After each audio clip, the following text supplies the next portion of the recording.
No, because of 4th of July. We're live on YouTube, so I'm gonna get started. We're live on YouTube, so I better get going. All right. I'll bring in the interview person in a couple minutes. Okay.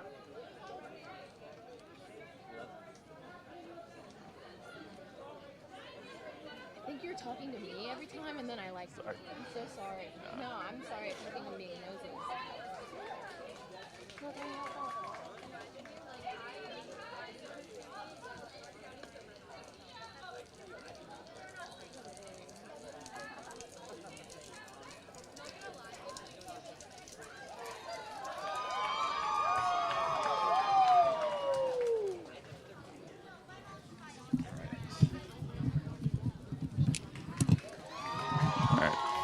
Hey there, everyone. This is Dan at Unicorn Riot. We are live in front of the U.S. Supreme Court on the 4th of July. There's a crowd of probably about a couple hundred people. People have been coming and going. I've seen signs around the neighborhood, so there's a fair number of people here. It's not a huge crowd today, but the weather's pretty good. It's below 90 degrees, so we're going to talk to folks about what's happening here. Again, we're out in front of the U.S. Supreme Court on the 4th of July. So we're going to talk to some folks. We're just taking care of a couple back-end things, and then we're going to sort of follow what's happening here. So just hang tight, and we'll be rolling in just a couple minutes.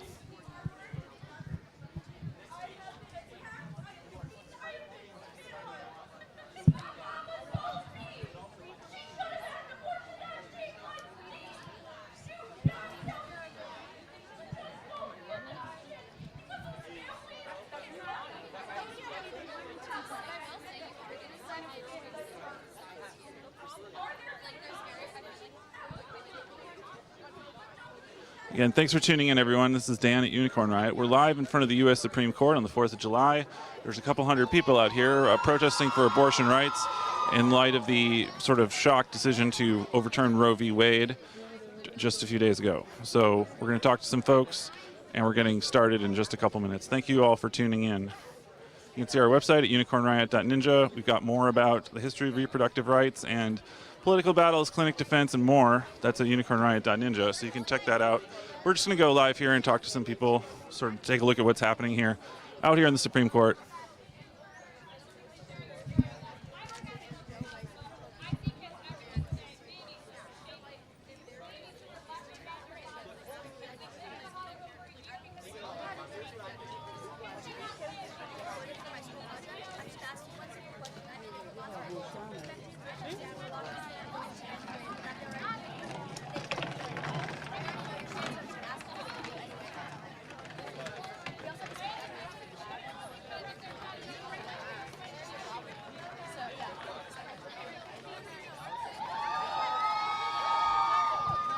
Hey everyone, thanks for tuning in. This is Dan at Unicorn Riot.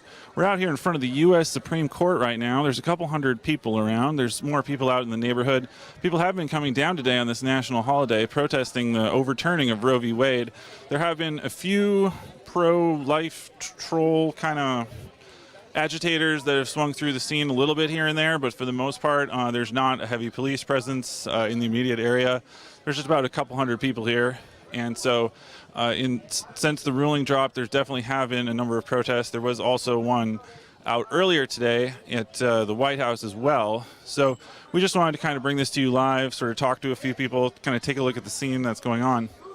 And one person is going to sort of talk to us about why they're here with their friends. So I think we're about ready to talk to that person. One second, folks.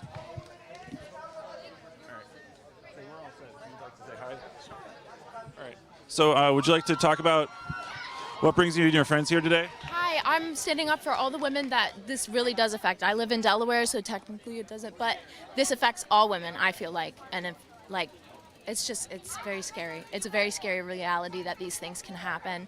And, you know, people say that it's just a domino, and I don't want this to happen to anybody else. I don't want their rights to get taken away.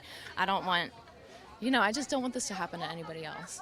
How would you say this is connected to other struggles? And do you think that things like gay marriage and other things that Clarence Thomas alluded to may also be kind of put in question? Yes, I think that's going to be put in question when because he said it. He said it straight out of his mouth. So I think we would be fools to ignore that and to take that as truth. So I want everyone to stay vigilant, to exercise the rights that we do have, which is freedom of speech and voting. So, yes.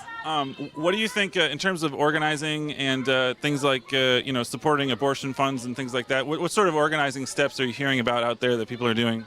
Well, I've just heard women trying to get in contact on social media platforms, on just, people sharing resources of doctors who still, even not just abortions, but getting your tubes tied, because women are just very, scared, honestly. So what do you think the next steps are for organizers? What do you think they're going to try to be doing in this situation? Well, I mean, we're doing marches, but also the boycotts, like not buying anything. I haven't bought anything since the 1st, so I'm not contributing to this 4th of July weekend because I'm not celebrating. There's no reason to celebrate, in my opinion. So it's a somber time for a lot of people in the public, would you say? Yes, completely. But bad timing. But I think a lot of us are just out here to try and support the sisters that can't make it, support the sisters that this directly affects, and just support all the sisters that need a little more support in this time, because I know we're all hurting. Come over here a little bit. They're trying to get behind you. Oh, sorry. So sorry. So in terms of, are there any other major organizations working on this right now that you might want to mention? I know just influencers right now. I know you can donate online, directly to any clinic or OGBYN clinic that you know, but also do your research about the private practices. So. Anything else you want to add right now? No, we are women, not womb. So please respect our rights, all women. Thank you so much. I really appreciate it. Thank you. Thank you. I appreciate it. Did any of your friends want to talk? Well, okay, so my friend is a nurse, and she has a lot more facts to share about. Okay.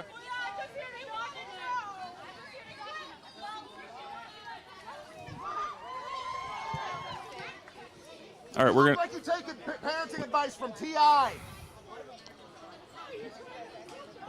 Some kind of thing going on right here. We'll take a look at this.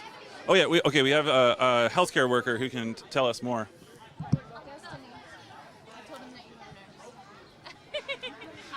Hi.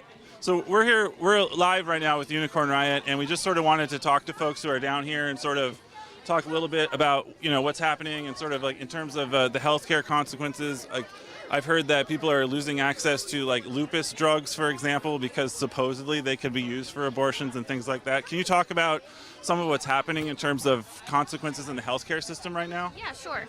So every medication you take has adverse side effects. So for certain medications, some of the adverse side effects could be harm to a baby. So these medications, certain ones, affect some of the side effects can be that they harm the baby, so the medications aren't allowed. Basically, is what is happening in these states that aren't allowing abortions. Also, another thing that's happening in these states that aren't allowing abortions is now it's going to be up to the doctors to determine when it's medically necessary for the patient to have an abortion. So a problem with that is going to be when is the doctor decide it's medically necessary? When the woman's blood pressure is dropping, when their hemoglobin's too low, how long are we going to wait to provide care for these patients? And then it's a delay of care, and delay of care costs lives. That's a proven fact. One of the patterns that we've seen is the laws are written very strangely in ways that aren't necessarily connected to medical reality and stuff. Would you say that that's kind of an issue too? Some of the hospitals don't even know how to interpret some of the laws that are going on? Exactly, because the hospitals basically are a business. Most of them are for profit. So basically they're going to do anything they can to protect their business, and they're not going to put women before their business. So basically it's going to be a problem and still cause a delay of care, because legally they're not going to want to help the women if it's going to cost them their business. Great, thank you so much. Is there any other organizations that are working on this, or sort of where do you see the movement kind of going right now, sort of next steps, that kind of thing? A lot of you know what I mean, Planned Parenthood and all that. It's going to be really hard for these organizations, I feel like, especially like in these states that are banning abortions, because even here, like we've had like a lot of pro-lifers come out today just to antagonize, like, so I think it's really going to be hard for these states, for the women that don't have access to abortions, even to support the movement. Yeah, and to get care. That's the most important, really. But I think it's going to be a lot harder for them because they're going to have a lot more resistance. Great. Is there anything you want to add? Thank you. Anybody? She has the credentials. All right. No, I just think that there's, like we said earlier, that there's, unlimited amounts of situations and scenarios that a lot of people are unaware of. And it's not just, I think there's a big stigma of, pro people or pro-lifers just want to kill babies. And that's not the case at all. It's about women's health, and, women's health comes first. I think it's very important. Delaying care in any medical situation is not good, basically. So when you're talking about delaying care when it involves women and no other, gender or person or anything, it's really messed up. Scary. It is really scary. And so we've been hearing definitely stories where people are coming to the hospital, they're having some kind of medical issue, and then everything gets sort of held up, for tests. Can you talk at all about that going on? Yeah, so basically the same thing. It goes back to the legal issue, because hospitals aren't going to want to legally, and especially the doctors too, because that's their license. And we saw, I don't know if you're familiar with the Redonda Vaught case in Tennessee. Basically, it's a similar thing. They saw what they did to a nurse. They prosecuted a nurse criminally. So basically, doctors saw all that happening. They're not going to want to. What was the name of that case? Redonda Vaught in Tennessee versus Vanderbilt. Yeah. Thank you so much. Is there anything else you want to add about, what people should really know about right now, I guess? I think we had everything we had to say. I think the most important thing is abortion is health care.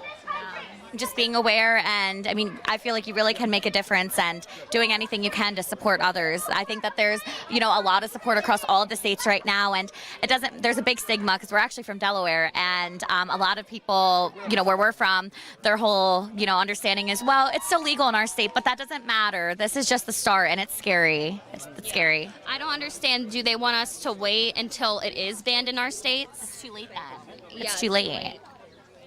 Well, thank you so much. Anything else you want to add right now? I think that's all. Thank you so much. Thank you. Thank you. I appreciate your time today. Thank you very much. All right, so yeah, we're hearing a lot about the healthcare consequences. Women, people with uteruses. It's a very imminent issue that's going on. So I want to head over a little bit. We're going to take a look at what's going on over in the circle here. I'll switch up my audio system. 1 second, folks.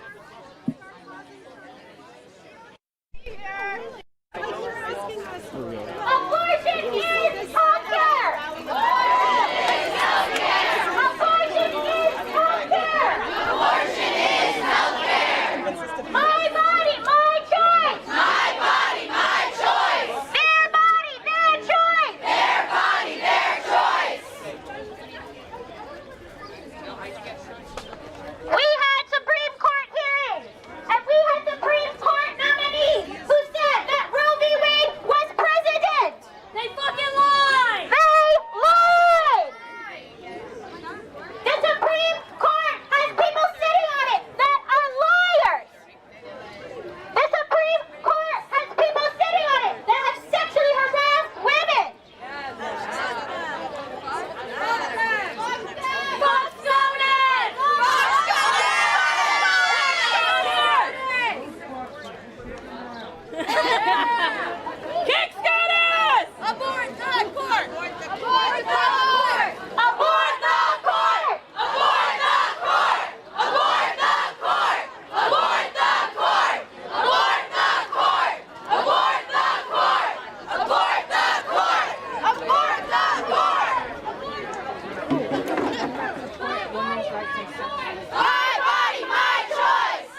Let's switch my audio 1 second.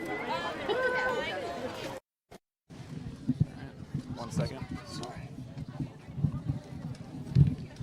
Check 1 2. All right. Hey, could you talk about why you're here today? So I'm here today because it's so important to come out and really support women and let our voices be heard, that we don't agree with the overturning of Roe v. Wade, and that it's abortion is healthcare, abortion is our own right. We have our own right to choose. So that's why I came out today. Do you think that this overturning is going to lead to other shifts in rights on things like gay marriage and stuff like that? Yeah, I think that's our biggest concern right now, because this was kind of determined as precedent, or it was safe. And now looking at, with what Clarence Thomas has said, with thinking about overturning interracial marriage, possibly overturning same-sex marriage, overturning their right to privacy in the bedroom, that's a big concern of mine, and for a lot of people in my life who are queer, who are in interracial marriages, and who are looking for that autonomy.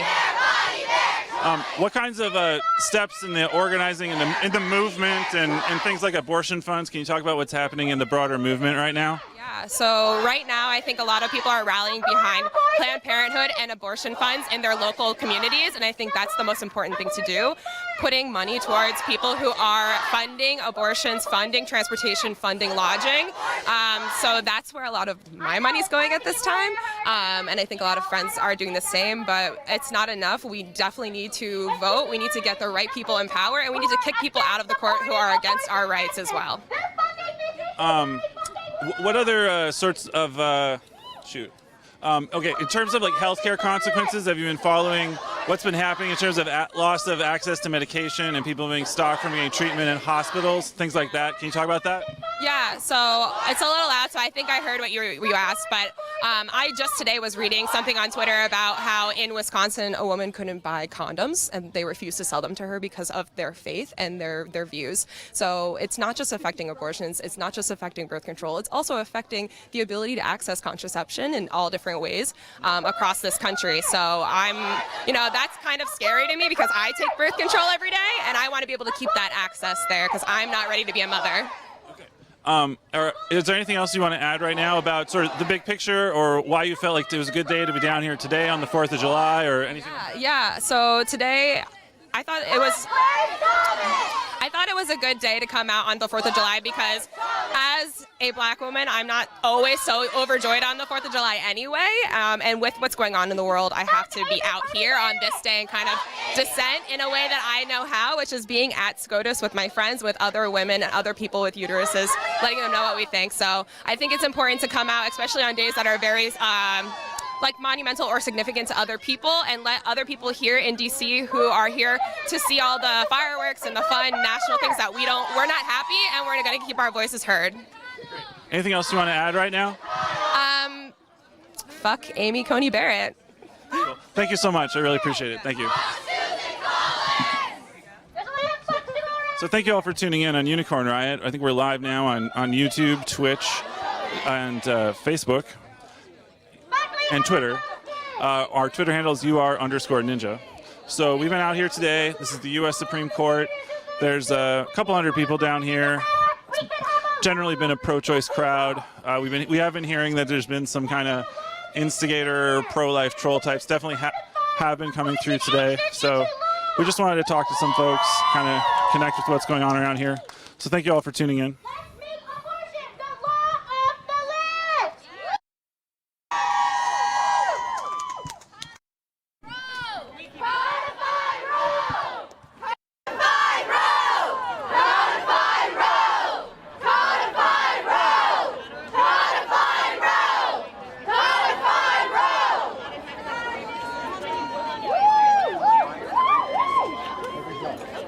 There's even more that we can do beyond the people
There's definitely some pro-life troll people over there. My body, my choice. My body, my choice. My body, my choice. My body, my choice. My body, my choice. My body, my choice. My body, my choice. My body, my choice. My body, my choice. My body, my choice. My body, my choice. People. Okay. My body, my choice. My body, my choice. My body, my choice. My body, my choice. Fuck you, go home. Fuck you, go home. Fuck you, go home. Fuck you, go home. Fuck you, go home. Fuck you, go home. Fuck you, go home. Fuck you, go home. There's more coming. We got back up. Let's go. Look at these guys. They're all pleased with themselves. Behind you. No, it looks.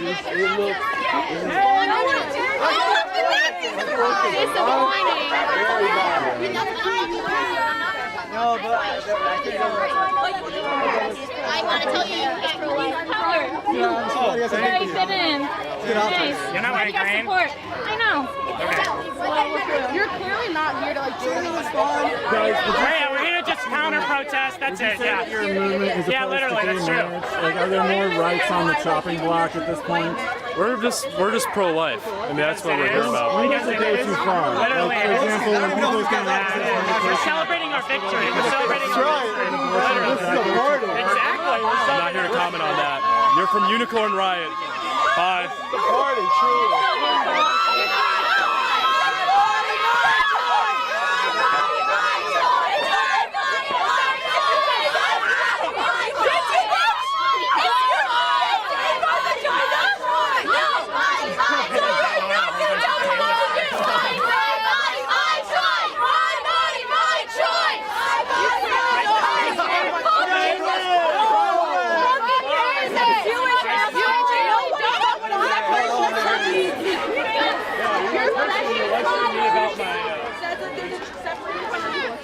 Separate church and state!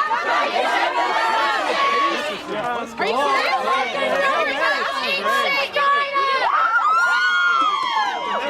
You didn't know that's separate church and state! Separate church and state! Separate church and state! Separate church and state! Separate church and state! Separate church and state! Separate church and state! Separate church and state! Separate church and state! Separate church and state! Separate church and state! Separate church and state! Separate church and state! Separate church and state! Separate church and state! Separate church and state! Separate church and state! Separate church and state! They're all seculars. I don't know what this is about. I understand you're pro-life for the fetus, but what about after that? Because nothing else the Republicans aren't doing. Okay, fine. I'm not a Republican. We have programs to help those mothers. We help them. Catholic charity. Not everyone in this country is a Christian. No, not everybody wants a Catholic charity. So then why are we doing that? No, not everybody wants to follow a Christian crisis. Have you ever heard of secular pro-life? I mean, it's not just a Christian argument, frankly.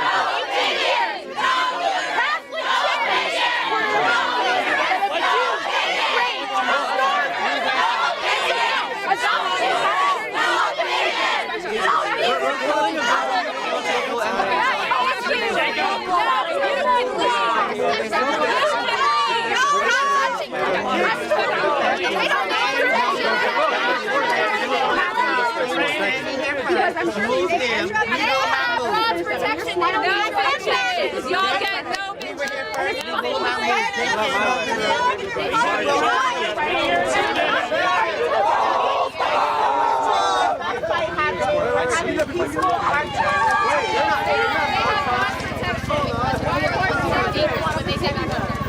Oh, mama!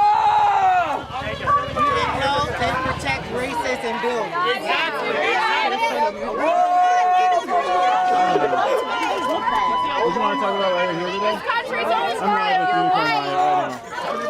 You want to talk live?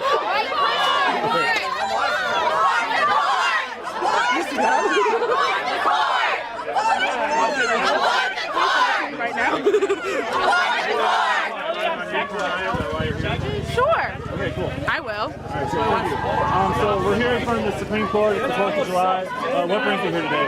I think that the 4th of July is not something that we should be celebrating right now. I think that the country is in disarray and that we need to show like our support as people, and we need to show that the majority does not agree with what just happened, and it's not okay. Your Bible ain't shit. You can't even find the clip. Your Bible ain't shit. You can't even find the clip. I think that what's coming, I think that what's coming is like violence and just more insurrection, and people are going to be murdered and people are going to die because they aren't able to access health care that they need. Women are going to have ectopic pregnancies that they cannot fix, and they will die. And it's not a baby's life that's being saved, it's a woman's life that's being sacrificed. Abortion is healthcare. Is there anything else that you think people should know right now? I can't think of anything. I think that people should know that the people who are here right now as pro-lifers, they have literally nothing better to do, and they aren't here to learn. They're just here to be ignorant, and they think that they're really right, and it's just a lack of education. Anything else to add? Nothing else. Thank you very much. Thank you. What do we do? Stand up like that. Hail Mary, full of grace. There's a police sign that's about roughly a dozen police in this area.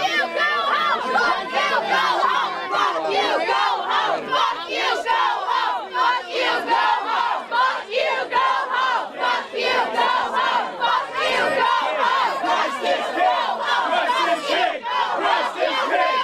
Rest is king. Fuck you, go home. Separate the church and the state. Fuck you, Rest is king. Fuck you, go home. Fuck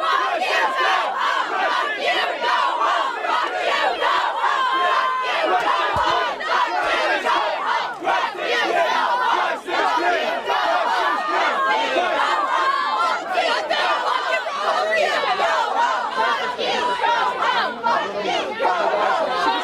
go Hey, y'all, they're coming back up. This is the most women you've ever seen.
Check 1, 2.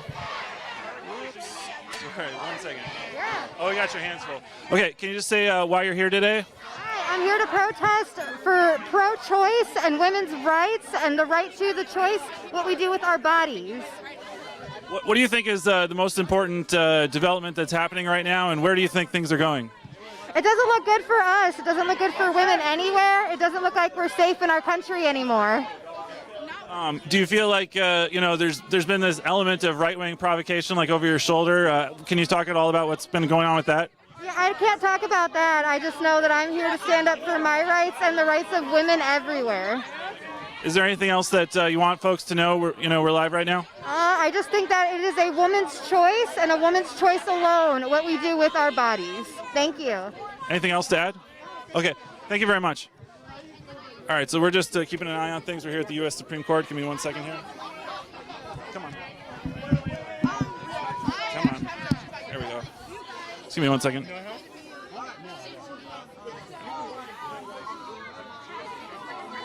All right. So we got U.S. Capitol Police. They're not exactly making a hard line, but there's been about a dozen more over here. There's more coming right there. And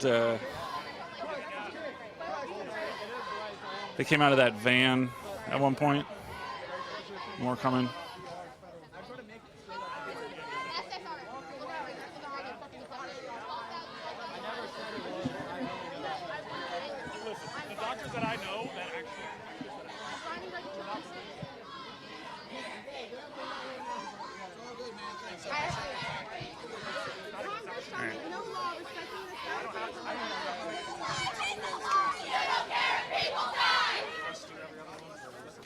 Now there's probably more, like about 20 police in the area.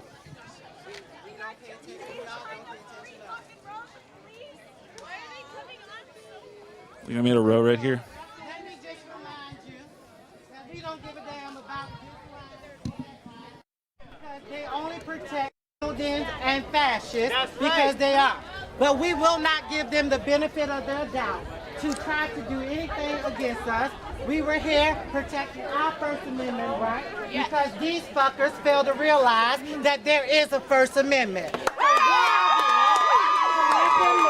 That we are agreed, and that is what the First Amendment represents. So we don't care about your lives. You protect the people you keep on protecting. We are going to make sure that we're safe at the end of the day. So you guys keep on sharing your stories, and my black body's going to stand right here. But let's remember, it's the Supreme Court justices that did that. Yes. They are the enemy, not the police. Let's keep that real here. The marshal says that I should be arrested for watching at the justice's home. Who voted? Who did not vote for Hillary? If not, move the them. Those people. They are the enemy.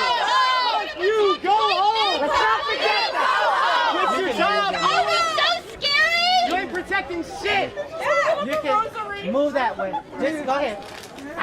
We're not gonna give them attention. Fuck this court. We say fuck 12 and nobody else, fuck the people. We fuck them so much we don't even give them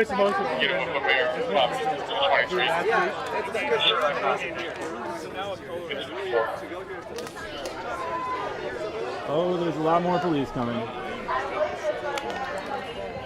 Sorry. They're coming over from the direction of the U.S. Capitol. How you like it? How you making that? How you like it? Probably what? Not like it, but how you 5 or so. It's a reaction. It's alright. I mean, I want people to focus on, stop worrying about fighting people who whose minds aren't going to change.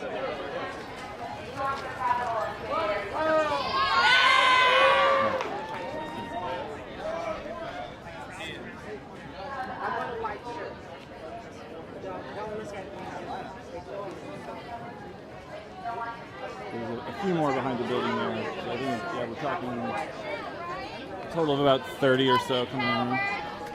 So you like documenting? Some through on bikes and stuff. You like documenting? Fuck you.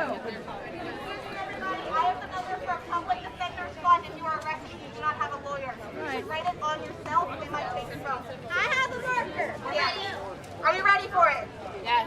202 824 2463. It's 24/7. If you need it, you didn't get it, come find one of us. We have the number. He said, yes, but I'll do it one more time.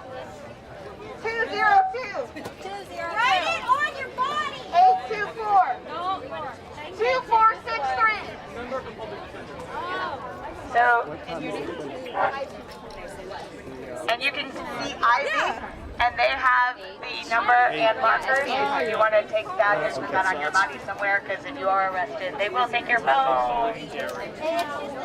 And also, because of the recent Supreme Court ruling, they are not required to read you your Miranda rights.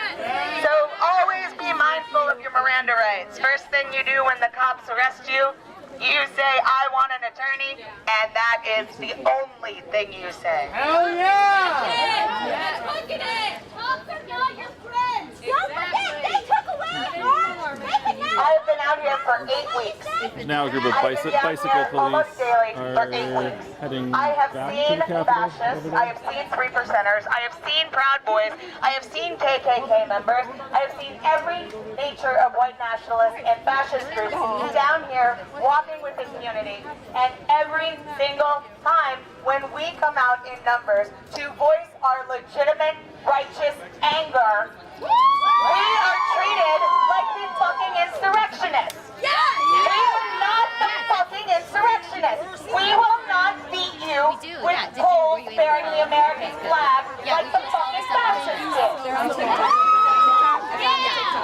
Stop treating us like we are the bad guys. We are on the right side of history. And you should really feel ashamed and join us.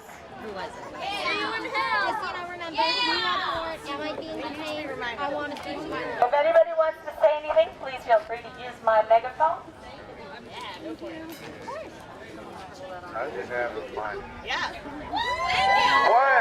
2, 3, 4, 5, 6, 7, 8, 9, 10, 11, 12.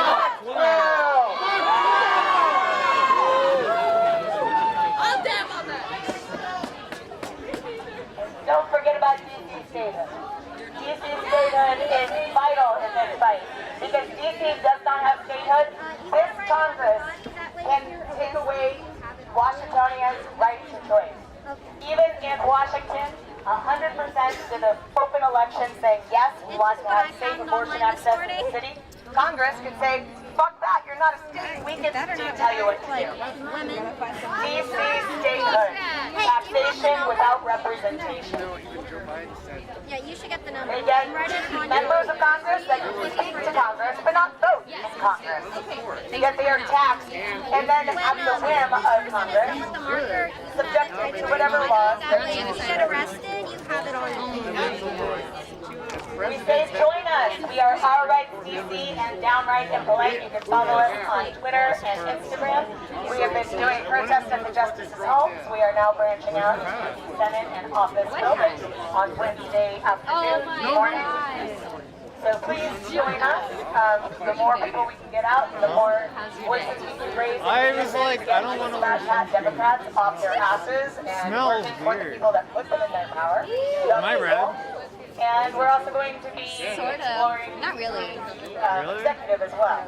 So I mean, you might stay tuned for White House. Like a little bit. But not like terribly burned? No, you don't like terribly burned. I don't know. Did you want to talk live on Yeah, Unicorn about Riot? the Or same. here? Do you know what to say if you're arrested? All here all day? Yeah. Does anybody else Yeah. want to talk live about what you're here today? We're live right now on Unicorn Riot. Or phone. Or You want to phone. talk about smaller? Not to be annoying. No, you're good. Unicorn Yeah. Riot, it's a non-partisan group. You can follow the protest. We've been around. We've been around. Yeah. So we're trying to get out here. And am I talk to being people. detained? Just gotta use That's another good. So I'm being detained. So if any of you want to talk live, Am I being detained? Am I free to go? Yeah. 1 moment. All right, check 1, 2. All right, thank you so much for talking to me. What brings you out here today? I'm a woman. My mom is also a woman. A lot of people I know are women, except for Mark. What do you think is most important about this development and this case being overturned? Where is this leading, you think? This is just precedent that they're not going to interfere with states individually revoking these rights. Like, you know, if you live in New York, Maryland, whatever, this is less of an issue for us, but this is giving Texas the full go-ahead to start prosecuting people for abortions. We've been hearing that people are losing access to certain medications just because they could be used for an abortion and things like that. Can you talk at all about what's been happening in terms of healthcare around the country just in the last week or so? I mean, they're coming for contraceptives next. birth control, things like that.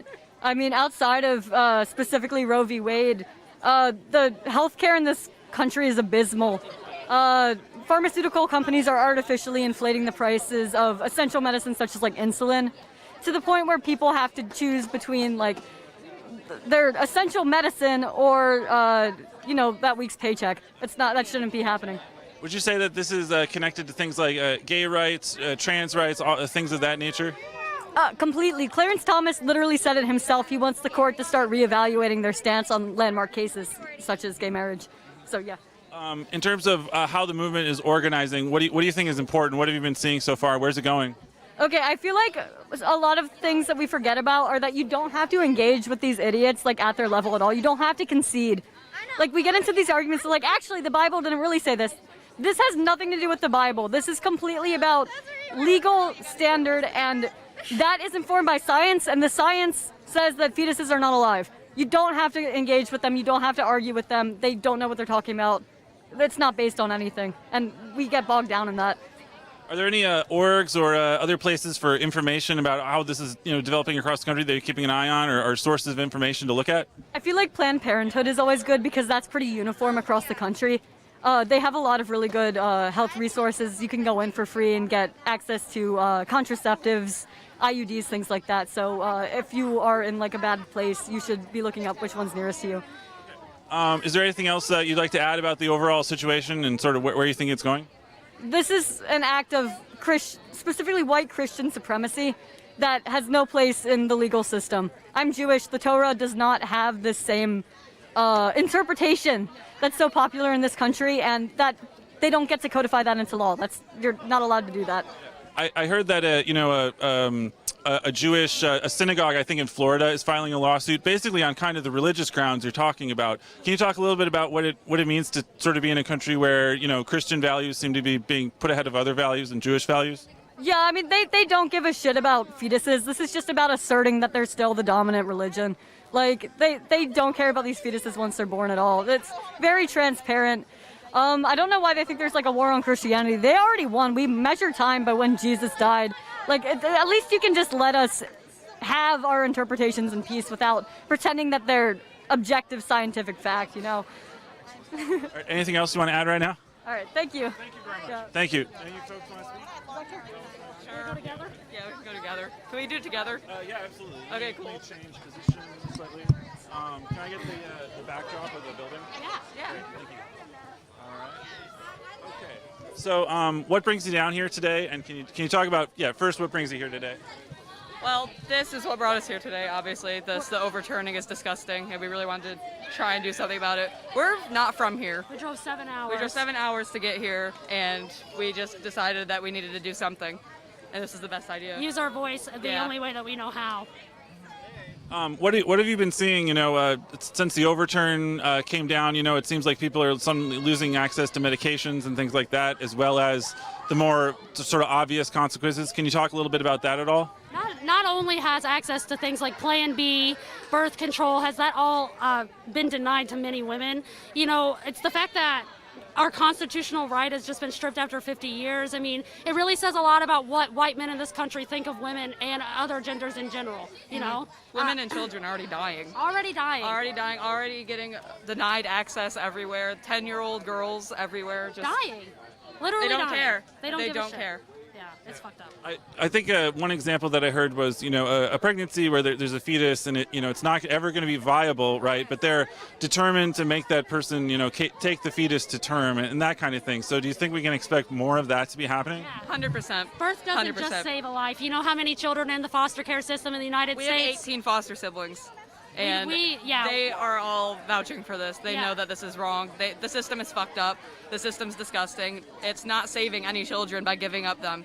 The abuse, the it's neglect, not helping. Yeah. they experience so much in a lifetime that didn't have to happen. Yeah. Why subject somebody to something that's not going to help them at all? They don't feel like they belong. They're not even, they feel like they're not human. Yeah. So it's just, I don't understand taking away a choice of someone when it has nothing to fucking do with you, That's our thing, is it has nothing to do with you. Exactly. Okay, so in terms of the movement and what's going on, are there places that you're kind of keeping an eye on things? Are there other sort of trends or elements of this that have gotten your attention? And sort of what smaller aspects might you be focusing on since this has happened? Well, like we, a couple days ago, we live in a very rural, small area. Yeah. We made like copies of a bunch of signs and hung them up all over our town. Little movements like that. In our area, there's not a lot of protests. There's no movements in There's our nothing area. happening. So we're just trying to get the word out, and if women want to come together, they can come together, and we'll be in upstate New York, Utica area. And telling women that, from red states that they can always come to They're us. always if they safe need in to New get York with somewhere. us. Yep. Always. What area would that? Utica, Upstate New Syracuse, York. Albany, that area. Is there anything else that you'd like to add right now about what you want people to know about how this is happening? And Well, I'm glad that you're documenting this. Yeah, I'm glad you're here to see all this Yeah. and who is on the right side here. Right. It's very clear. Thanks for interviewing us. Thank you. Thank you very much. Thank you. So those are some folks from upstate New York. They drove down about 7 hours? 7 hours. Yep. All the way down here to DC for this. This is my first time here in DC under these circumstances. So I'm a law major. I want to be a lawyer, but this is what I got to do. So, yeah. No, sorry. Yeah. Thank you so much. Thank you. This is great. Got someone kind of in a cosplay, sort of judge-looking outfit. Looks like crowd's moving a little bit. The streets are open. There's less fencing than I saw here earlier on this side, but there is a large fence that's been built around the SCOTUS installation. And the earlier police deployment got pulled back. So the police got pulled back. And there is still probably about a dozen people or so kind of arguing with the pro-life guys way down on that side. I'll just zoom in for a second.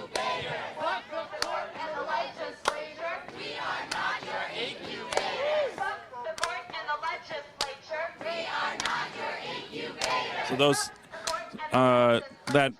those dudes, they were saying Christ is King earlier, which is definitely kind of a slogan of the Groyper, the white nationalist Groyper movement. That was the slogan that they were floating earlier. So I'd say they're probably Groyper adjacent at a minimum. So we're just going to take a look at the rally over here. Thank you all for tuning in. Again, this is Dan at Unicorn Riot. We're live here in front of the Supreme Court on July 4th. You can take a look at our website, unicornriot.ninja, and we're on Twitter at @UR_ninja. Thank you for Chris in the back end and Nico for helping out today, and Alex as well. On our website, Unicorn Riot, Alex put together a number of stories for us about the history of reproductive rights and the struggles, so you can take a look at our website on Unicorn Riot for more info about that. Also, our contributor, Andy Rotto, and Alex worked on a very interesting piece about clinic defense in New York City and kind of people protecting the physical space around clinics, which is really more of a kind of direct action than a protest. So we took sort of a deep dive into the history and tactics of clinic defense. That's on our website on Unicorn Riot. So thank you all for tuning in. We just kind of wanted to sort of bring this scene to you on this national holiday. And as we've been hearing from people, it doesn't really feel like a holiday. It feels like people are losing their rights, and they're very concerned about that. Women, people with uteruses, all the people that can become pregnant now have lost a significant amount of their rights. We've been hearing about restrictions to medication, access to medication as well. That's another thing I've been asking folks about. So thank you all for tuning in. But yeah, the large group of police, the police pulled back, so we're not too worried about police action right now.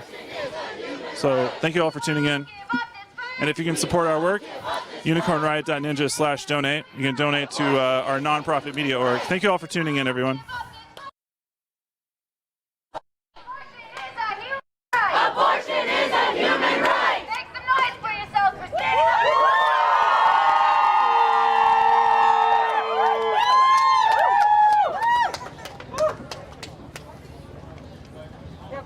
Fuck SCOTUS!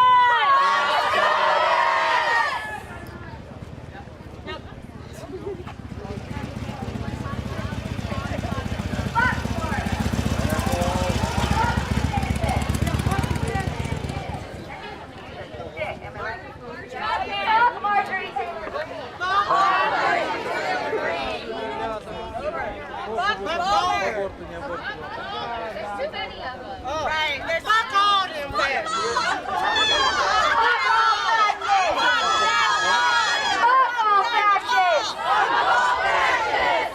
Do you guys have the number? No. Okay, this is a public defender's number. Choice is power! Do you know what to do if you're arrested? Choice is power! All right. Choice is power! You want to write it on your body so if they take your phone, you have that number? Pro-life is a lie! You don't care, people die! Pro-life is a lie! You don't care, people die! Pro-life is a lie! You don't care, people die! Pro-life is a lie! You don't care, people die! Pro-life is a lie! You don't care, people die!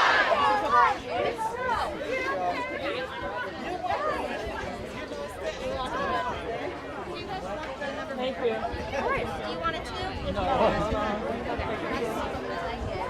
Do you guys have the number? This is the number for a public defender. Do you want to say if you're under arrest? Okay. They can't even find the clip.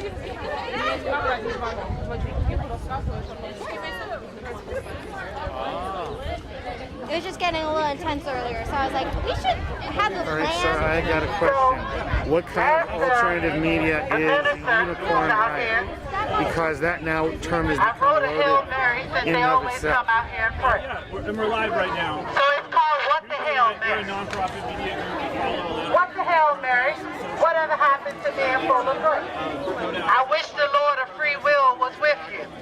Why is it your womb dictates the choices of others? Your son was about freedom and choice. You remember him? Jesus, the stone that the church and the state rejected? I mean, what the hell, Mary, Mother of God? All right, good. Keep the rosaries. The reason I'm asking that is now everything, lots of things are now getting indie And the people said, They seem independent, but then they end up being something like Veritas, which is like a gotcha group by the alt-right. And We've been around for 6 years. okay, And we filed our own 501c3 and Yeah. built up a small business base. okay. You know, so I think we've got a pretty good.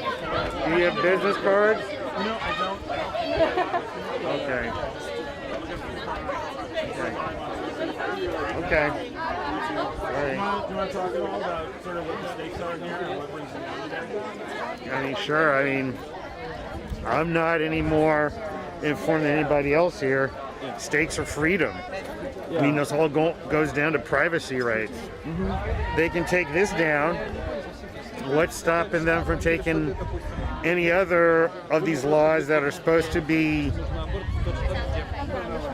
I heard some term called substantive due process, as if that these are laws or something that were extended and not really according to the constitutional framework or something. Pretty selective. Yeah, it's like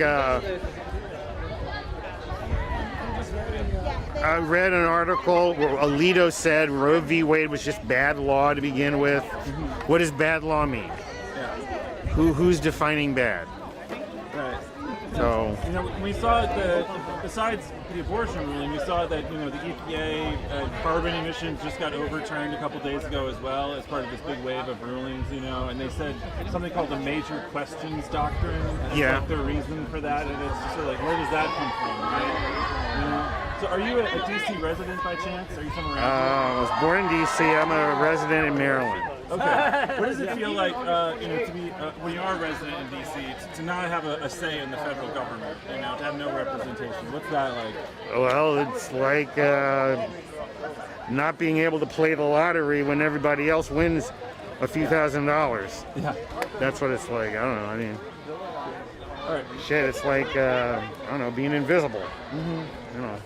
Cool. Is there anything else you want to add about how this might connect to other struggles? I could always keep talking, but I think you probably want to talk to people who are really informed. Right now, a lot of this really affects women. It seems, I think a lot of men should just sort of take a back seat and listen to what women are talking about as far as this shit's concerned. Because I could say a whole bunch of shit, but I'm not a woman in that position. Well, hey, thank you so much. Okay. Sure, thanks.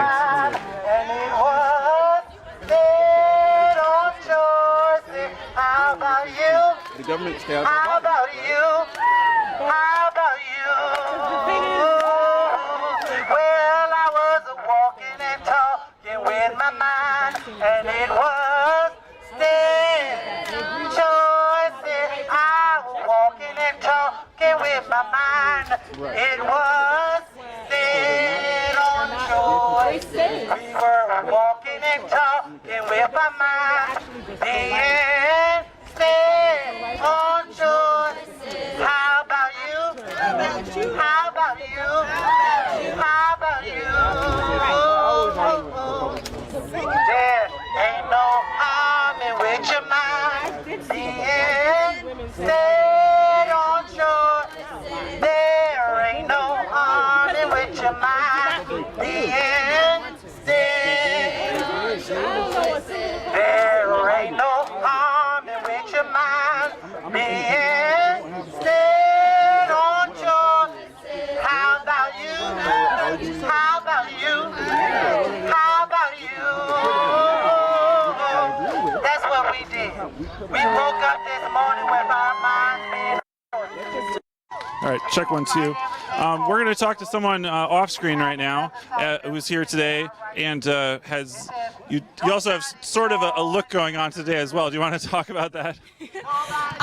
Sure. So I would say the reason I'm here personally is because not only is this going to affect people who want to get abortions all across the country, but this is also going to result in mass defunding of things like Planned Parenthood, which people need, and I personally needed to. When I was 6 years old, I was trafficked, and so I acquired STDs as a result of that, and I didn't get access to it because my parents, who were both pro-life and also refused to admit that that ever happened, did not want to get me correct medical care. So I had to go by myself when I was 16 to Planned Parenthood with, all by myself. I wouldn't have had that as an option if it weren't for that particular organization. And so the fact that this is going to be no longer an option to thousands of people across the country, just like me, with similar types of stories, is reprehensible, to say the least, right? All right. Well, thank you.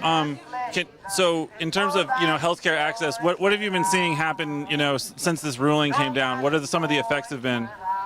I don't want to say anything too essential just because I'm not as read up on it as I'd like to be, but I would say that I've noticed every single person I've talked to about it pretty much has been scared, terrified for their lives, because if you get pregnant and maybe you have difficulties with the birth, or even if you're healthy, if there's nothing else that's wrong with you, you could still die, or you could still be seriously negatively impacted by this. And so people are going to die as a result of this. And so I would say, in terms of just mass fear, it's really causing a mass increase. Yeah. Would you say that this is connected to? Would you say this is connected to things like gay rights and gay marriage and what Clarence Thomas referred to, and trans rights and privacy? Would you say that this is only one front in a larger thing that's happening? So this resulted in the Supreme Court no longer saying what previously it was if the Supreme Court ruled something, it was kind of official. They've only really revoked things in terms of slavery, right?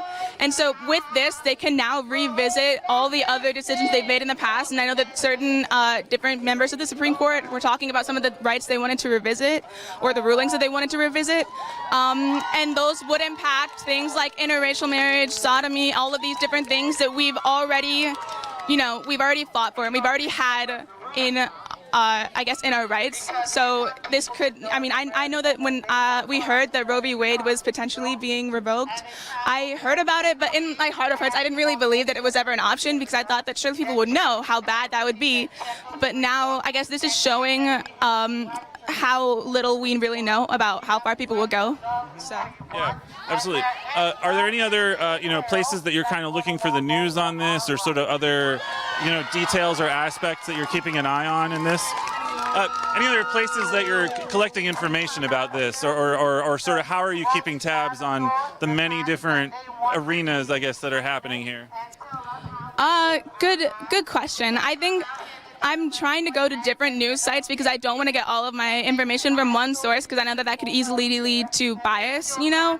So I've been talking with even people that I know, like my family members who are pro-life, just because I want to keep as open mind as possible, because even though I personally believe in pro-choice, I also want to go against, you know, getting that worldview where you only talk to people who believe what you believe already.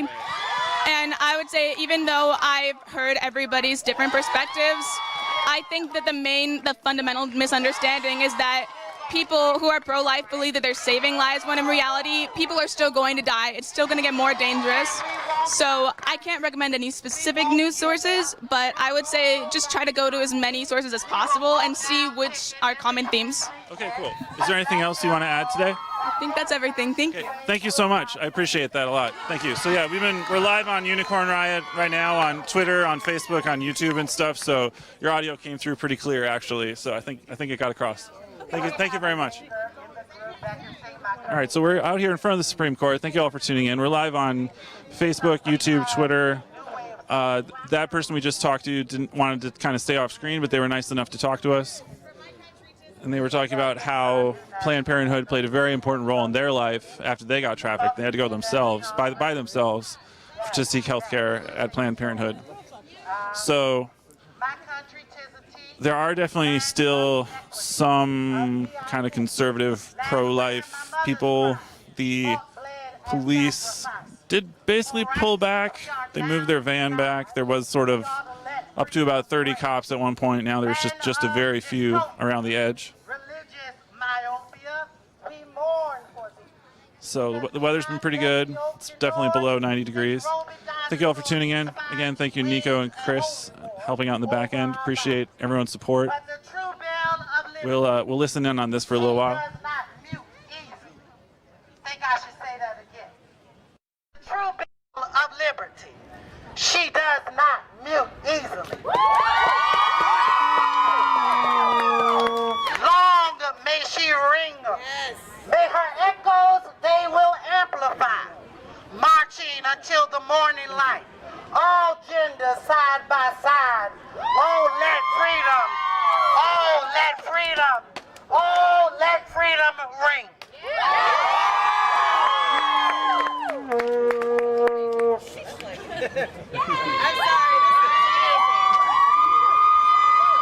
As you can tell, we like to make noise. And I don't think they thought you would be out here today. Because what they had imagined was after the leak, there were only 5 of us that stood out here, and 3 of the 5 are here now. And then they thought we would go away. But they didn't realize that when they decided to put out a leak, that people were mad as hell. And we knew that it wasn't just a leak. We knew it was their word. Because they had conspired already and said it on the national stage, they were going to take away freedom. Yeah. But here's the one thing that I want to remind the Supreme Court and Clarence Thomas, is he said that we ought to take a look at other things that were not constitutionally equal. Black people were not constitutionally equal. They had to write it. They had to write us as people because we were 3/5 of a person. That was what they wrote. 3/5 of a person. I'm a whole human being, but the fucking court stood behind 3/5 of a person. The fucking court took away women's rights. It is this fucking court that takes away the majority of people, and when you take away the voices of the majority, that is oppression. Yes. And so we will not stand for oppression in this country because we are in the majority. We let the minority know, which is those fuckers over there. We let them know that their lies don't mean shit to the people who have lived experiences. We let them know that the lived experiences of every person who is standing out here, rape victims, those who were sexually molested, those who had to have an abortion for whatever reason, we support you and we let you know we stand with you because we love you. And when they say they love you, they don't mean it. That's right. Because there's something about love that these Christo fascists fail to realize. There's a whole definition of love in the Bible. That definition says that love does not envy. It does not boast. I heard these fuckers come to us and say that they had a W because Roe was overturned. Their W means that women will die. Black women will die. White women will die. Trans women will die. And they came to celebrate our deaths. So we want them to know that we don't die easily.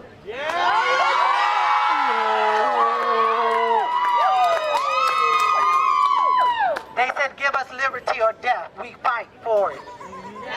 We welcome our liberty because this is a country, even though it was founded on the fake principle of freedom, we understand what freedom represents and entails.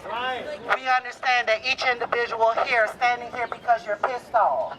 You want to say fuck Thomas, fuck Alito. You want to say fuck the Supreme Court. You want to tell the Democrats to get off their asses because they had 50 years to codify Roe. And we don't want another goddamn email that tell us to fund the election. We want to fund our legislation. That's what we want. We put them in office. Now it's time for these gutless, spineless Democrats to do their fucking job. I hope they didn't think they were inept and were not going to get our wrath. This is a summer of rage. We are enraged at the fact that 6 people would decide that they would want to come and trample and put their foot on our necks. So in the words of Ruth Bader Ginsburg, I think it's time that they take their foot off of our necks.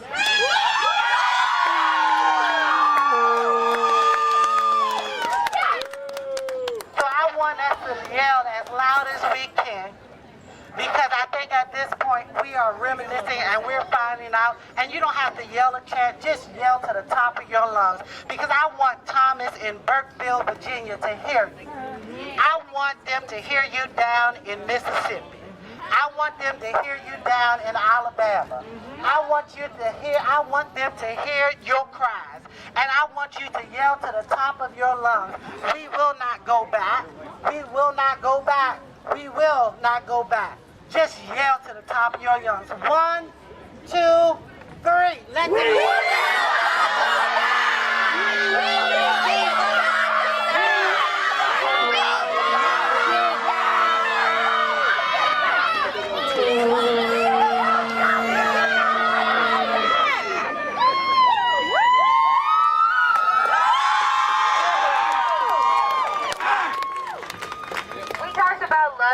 We talked about how their bullshit, that's fake love. Can you really quick, everybody, look at your neighbors, even the people on the sidewalk, look at your neighbors and tell them they are loved.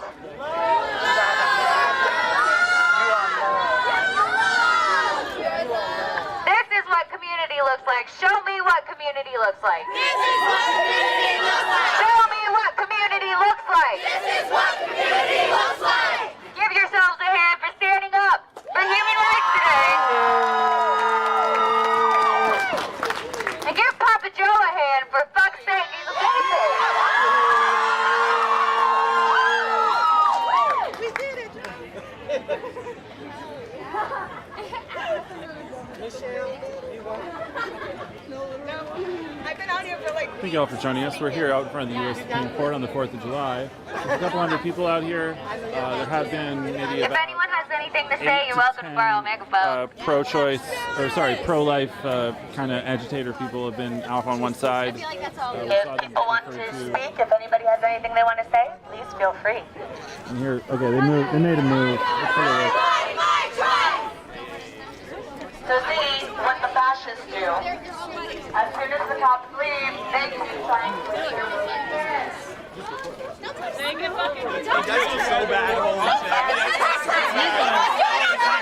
No, it's not. Look how your long sleeves out here. Long pants. It's Cupid out here, dude. That doesn't exist before. Florida hat? Your money is like long hair. You've never been to DC, but I'm in your community. Fuck you, fascists! All long sleeves. Fuck you, fascists!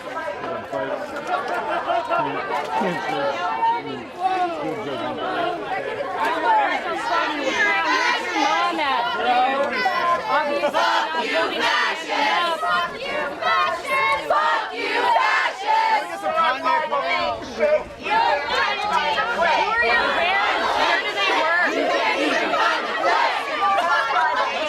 You can't even find a place. You can't even find a place. And to be fair,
I'll let you take care of these guys.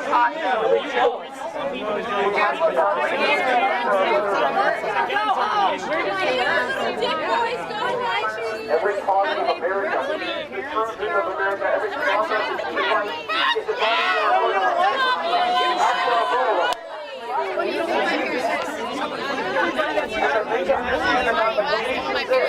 if you make it about the police, you'll annoy the fascists. If you take back our police, we'll destroy the fascists. Keep that in your head. The vast majority of Americans, police and military, they so want to have the back of the people in front. So come out for our border rights for the hundreds of millions. We have to back this fascist coup down. Because this is the rise of the Fourth Reich. You're not pulling guys. If you don't resist this goddamn code, if you don't resist these goddamn traitors, you're all going to end up a Nazi horror. You smell so fucking bad. Just what the fuck out. Like the crotch rub from the guy with the bowl cut that 1990 Leonardo DiCaprio smelling so bad. Written poetry. Put a contract. Buckle up.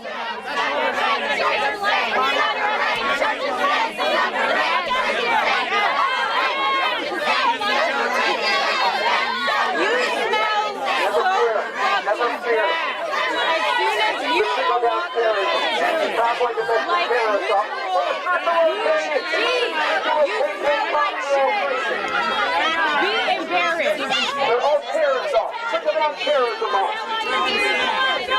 If you're terrified, you can't use your principles. You can't use your head and take advantage of your rights.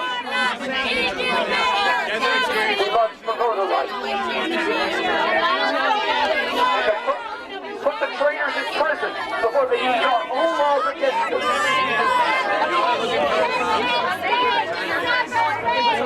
You guys came over here, man. Inmates are running the asylum. The criminals are now in control of our Supreme Court.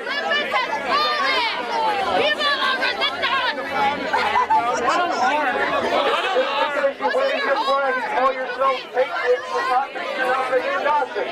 And our American flag is not the new swastika.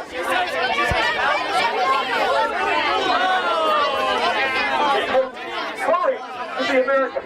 If you use your First Amendment, march for your voter rights, you won't have to rely on your Second Amendment. The goddamn Nazis come hunting us.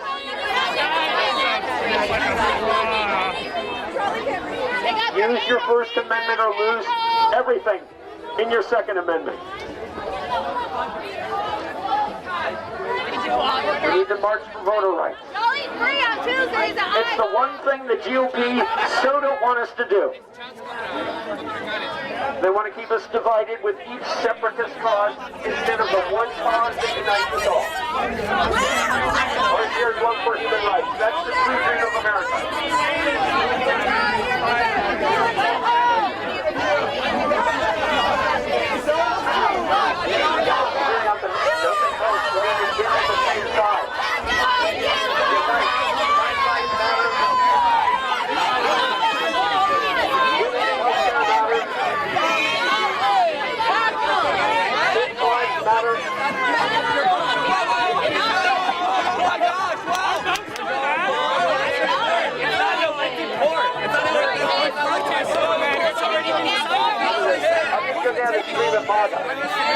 They're having we're destroying America, celebration. So I'm going to go spoil the milk of that goddamn celebration. You don't care, people die, pro-life is a lie. You don't care, people die, pro-life is a lie. You don't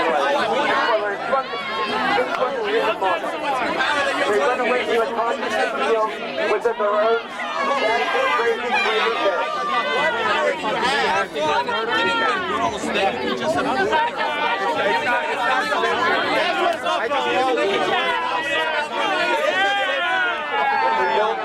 rise up correctly. All we're doing is putting targets on our back. Don't call yourself socialist, communist, or whatever the fuck. Call yourself American. I think MAGA stand for the goddamn Nazis they are. Treasonous, anti-America, fascism-loving Nazis they are. It's so true, and I don't even see what we said. Still, that ain't gonna work. It's not.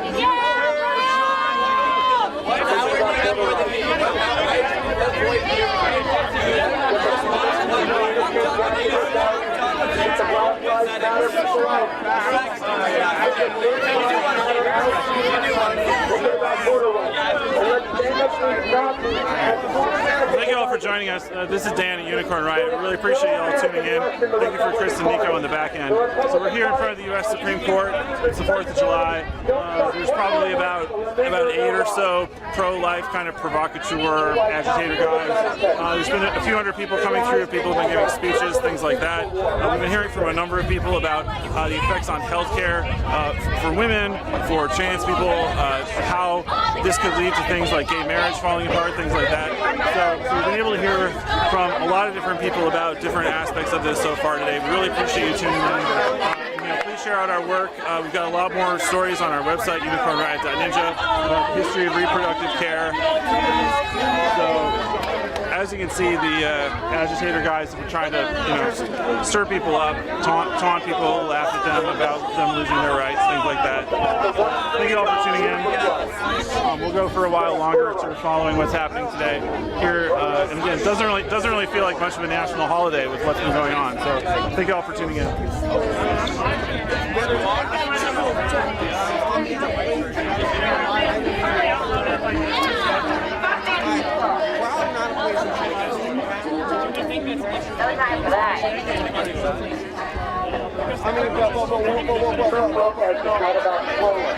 It's not about your right to flip somebody off. Yeah. We're trying to take it. Yeah, sure. I can talk over there. Cool. Just give me 1 second. Do you want to hold this? Of course, yes.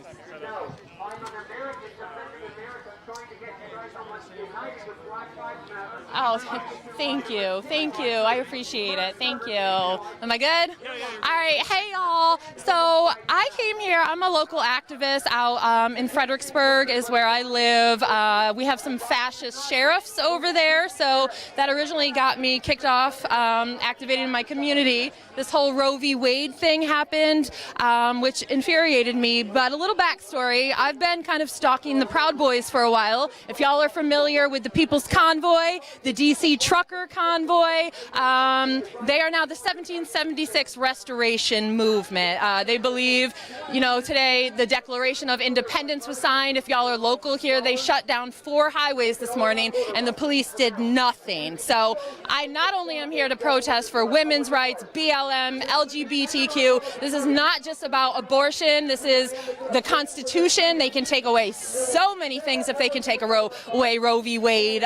Segregation, they're already trying to do in Arizona. I'm here for all of that, but I came here specifically today, all the way from Fredericksburg, because I'm going to shout out the 1776 Restoration Movement. We're on to you. I know what you tried to do today. They tried to have their own little insurrection. Y'all got shut down. The police didn't do anything, but they're going to be out here tomorrow. So I want you to look them up, look up the Proud Boys.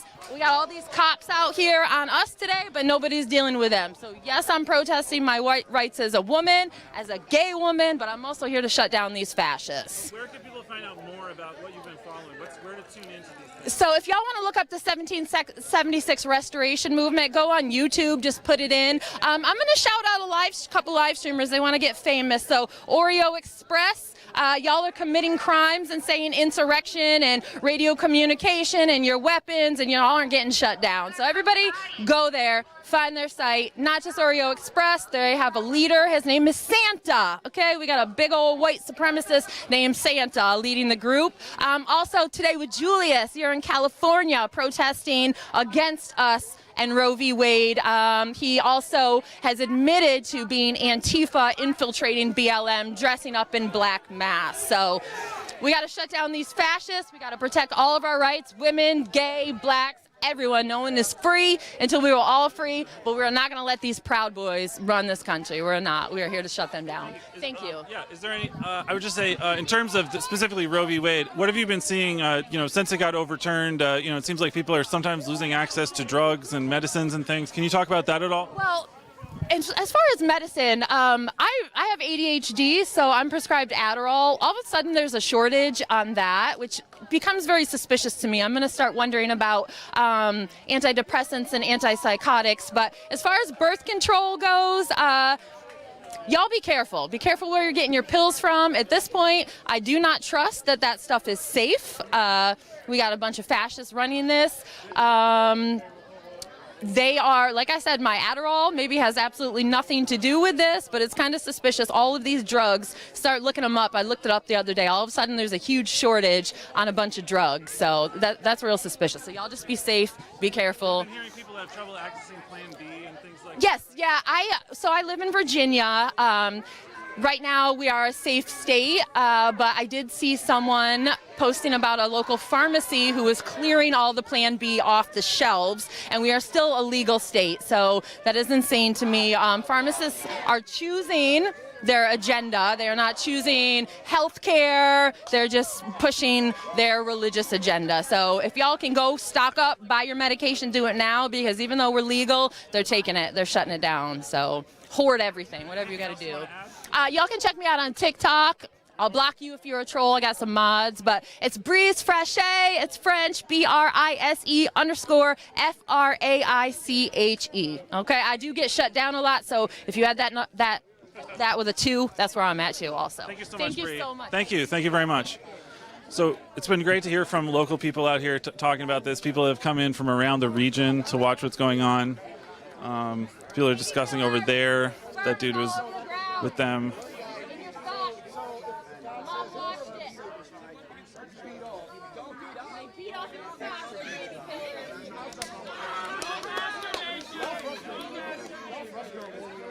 Sounds like they might be the Proud Boys. That's a joke. So thank you all for tuning in. Again, we're out in front of the U.S. Supreme Court right now. It's the 4th of July. It doesn't really feel like a holiday to a lot of these folks. We've been hearing about people losing access to health care, that kind of thing. Did you want to talk live on Unicorn Riot?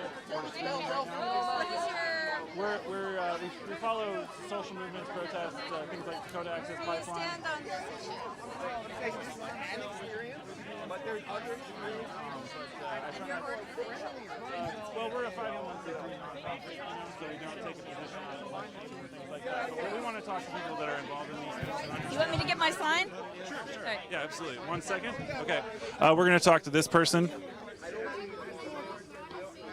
So thank you all for tuning in. We're I don't know if you can see it back there, but we're basically almost in the shadow of the U.S. Capitol right now. There's been some of the anti-choice kind of counter demonstrators, a small group, about 8 of them. Yeah. Oh yeah. Here you go. Oh yeah. Here. 1 second. Yeah. It's still allowed on our platform. So just tell us what it means. Why did you bring this? My mother tragically died 3 years ago, and on her deathbed, she saw this horrible day coming, and she made me promise that should Roe v. Wade fall, I would be here. And so, I love you, Mom. I'm here for you. I showed up.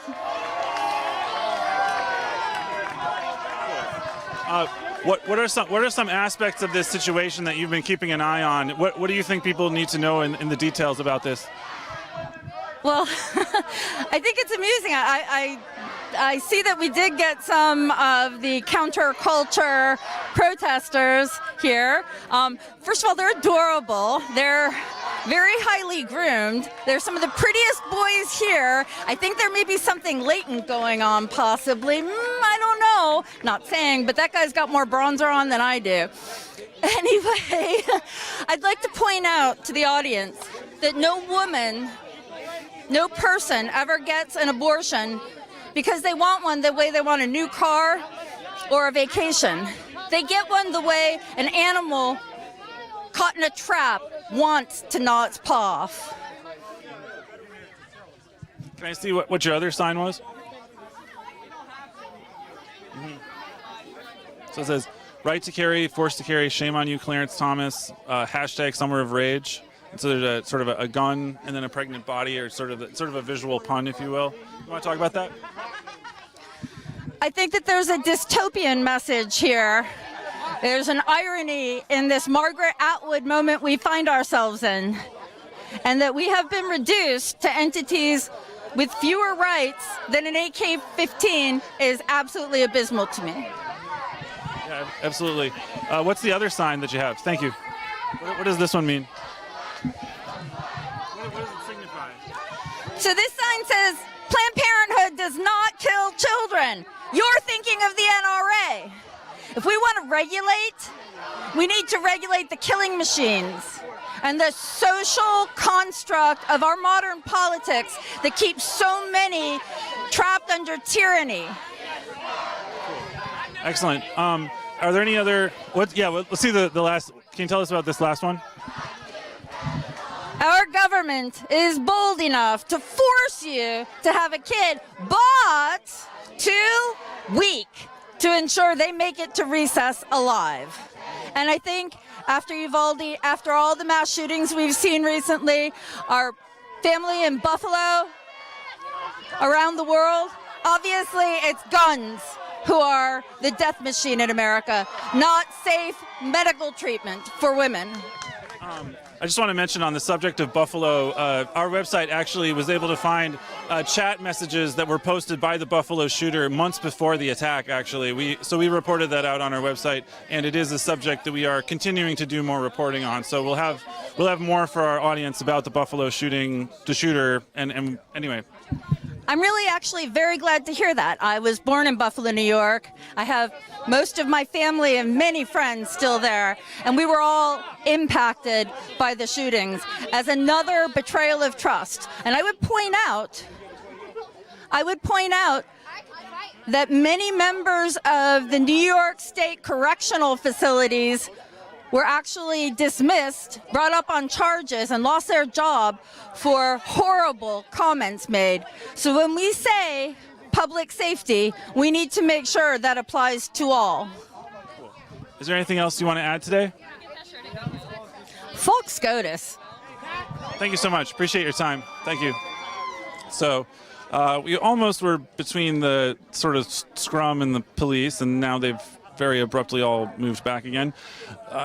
They've been, kind of coming and going, moving in and out of the space, basically. There's not, at the moment, I do not see another large group of police. It's kind of been managed U.S. Capitol Police. There were up to 30 earlier. It seems like nothing's happening again. Sort of this situation in front of us has been continuing. So thank you all for tuning in. Again, this is Dan at Unicorn Riot. We appreciate your support. You can support us at unicornriot.ninja/donate. We're out here in front of the Supreme Court on the 4th of July. BLM didn't start the riots. Y'all put your black little masks on and infiltrated it, and that's what y'all did. I got video proof. Shout out People's Convoy 1776 Restoration. They're live streaming. Right now on Unicorn Riot, we're a nonprofit media organization. So, What's your bias? Do you have a bias? I mean, it's nonprofit media. We try to follow what's happening with protests and social movements and connect with people about what's happening. So, yeah. So you can check us out on unicornriot.ninja. That's our website. So, sorry I don't have any cards, but yeah. I'll remember.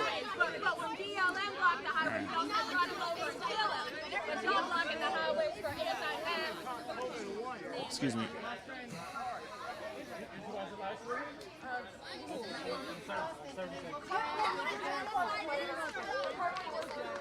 Where do I see this or hear your coverage? Yeah. It's, you can take a picture.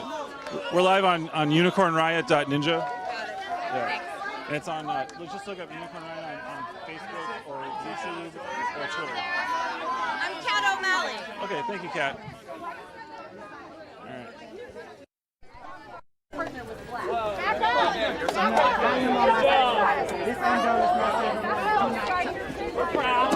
Bye, white supremacists.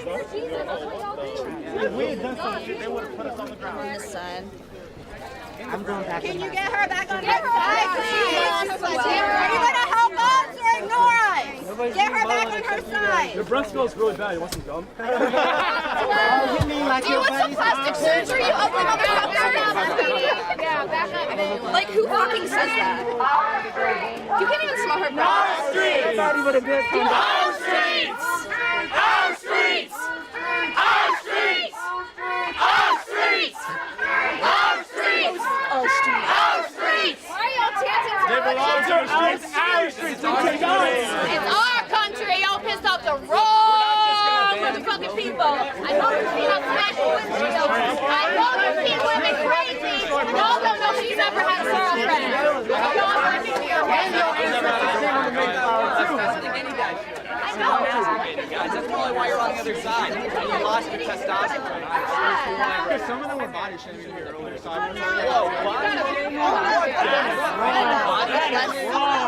Representation. Ask someone with less representation. There's a lot of black people here. I don't know. Are we allowed on the other side? Well, what we're doing is we're trying to have you guys on both sides. Right, so, but can we be on the other side? No! Why do y'all want to be over here so bad? Because we want to ban your abortions Y'all forever. have your little corner, That's so what why they do you have to do. be there to do it? Body, my That is what we do. You're right on that. You are. You inspire the right. You came to agitate people. I'm not educated. You are not a big art. Abortion is healthcare! Abortion is healthcare! Abortion is healthcare! Abortion is healthcare! Abortion is healthcare! Abortion is healthcare! Regulate guns, not our bodies! Regulate guns, not our bodies! Regulate guns, not our bodies! Regulate guns, not our bodies! Regulate guns, not our bodies! Seek your religion!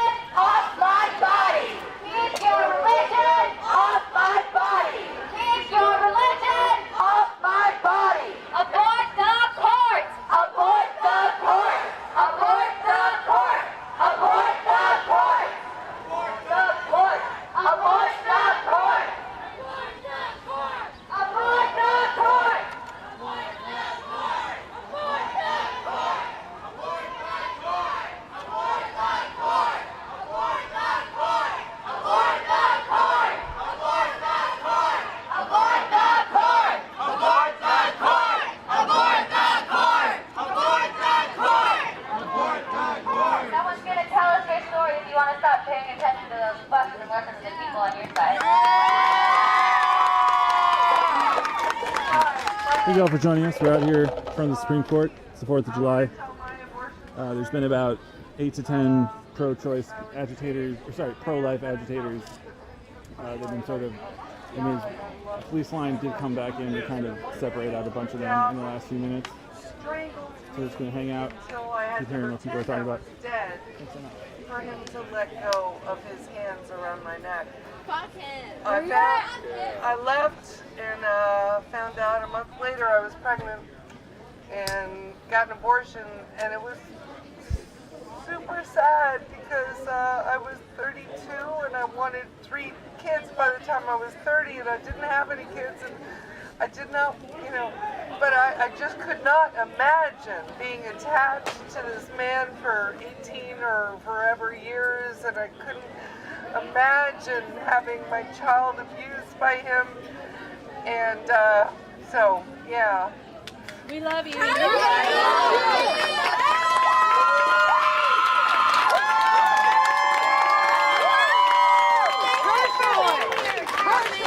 you for sharing that. That's really powerful. We support you. We support women and people who got abortion. Say it. We support people who got abortions. We support people who got abortions.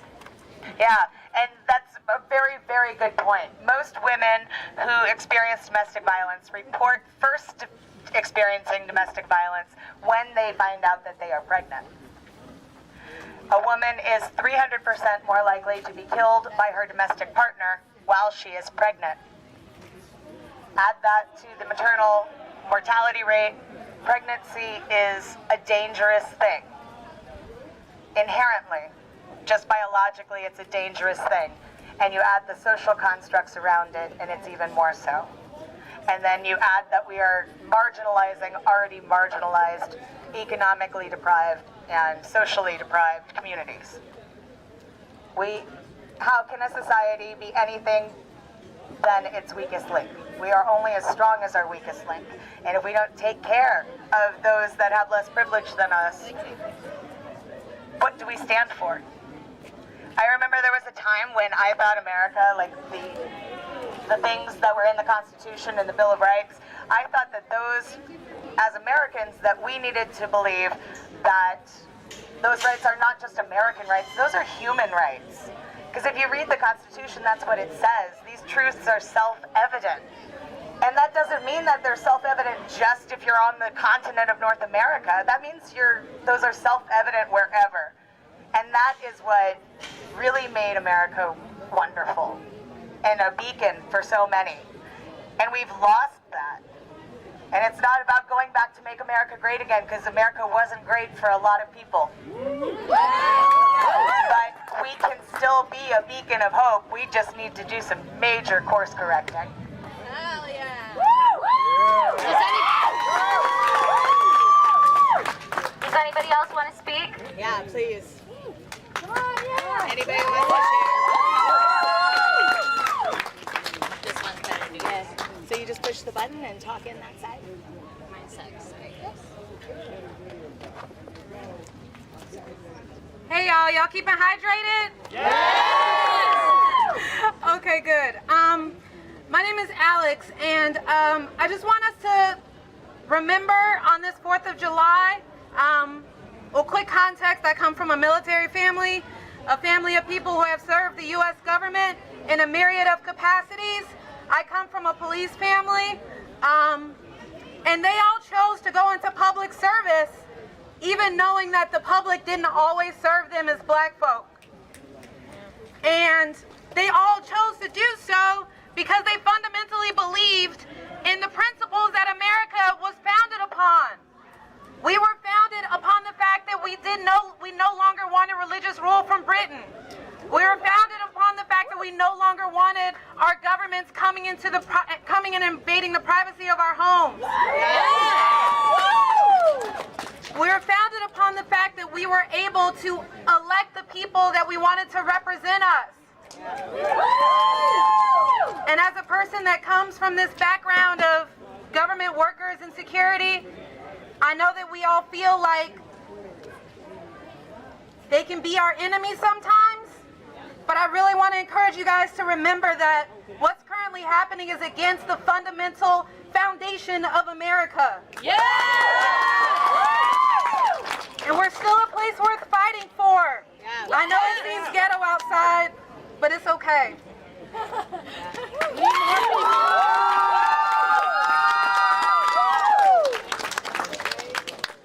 So hard being July 4th, isn't it? Yeah, anybody that wants to speak, just come on up. I just want to say that as a child, I did not even have a choice to my body. My parents told me that if I ever got pregnant, I would be forced to marry that man. Boo!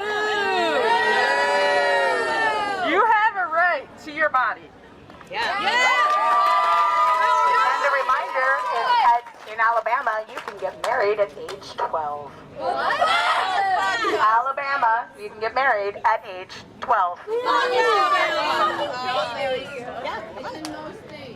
Yeah, no, come on up. Yeah. Whoever wants to come up, seriously, it's totally cool. We're not so like you're talking this side, push the organizing. button. This is community. Yeah, you gotta hold it kind of close. Yep. I just want to point out for everyone who can hear, especially my friends down near the fascists over there, as annoying and terrible and hateful as those people are, we got to keep our eye on the prize. We're We came here to fight the Supreme Court, not to fight a bunch of incels trying to make themselves feel better about their lack of masculinity, okay? So as annoyed and as tired as many of us, especially those who actually, experience the full oppressions of this country are, we must have a tunnel vision. Of course, stay safe. Of course, keep away from cops.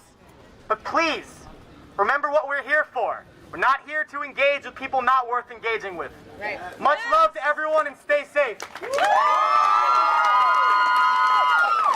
That's amazing. And he's absolutely right. Small dick energy lives over there. Anybody else have anything they want to say? Yeah, please, please. We can even start a queue. I'll be British. We'll start a queue. They say when something Yep, wrong side. They say when something bad happens, you have to look for the helpers. So in the past 2 weeks, I want to talk about what I've seen. When I went on the National Network of Abortion Fund's website, they said, please be patient. We've been inundated with traffic. Inundated with people who want to donate and help others access the services they need. When I went online and signed a petition to impeach Clarence Thomas, I saw hundreds of thousands of people who say,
pro-life people's pages about the fact that they only support abortion in terms of rape. But I'd like to remind everyone that it's a privilege to be believed for your rape story. I think a lot of people believe rape is something random, happened by strangers, and not people you know, people you go on dates with, your family, your friends. The fact that when a lot of people report their rape stories, including myself, there's a lot of questions going around about it, whether or not you actually consented and now regret it. We love you! So for those people, we support you, we believe you, and we will defend your right to an abortion.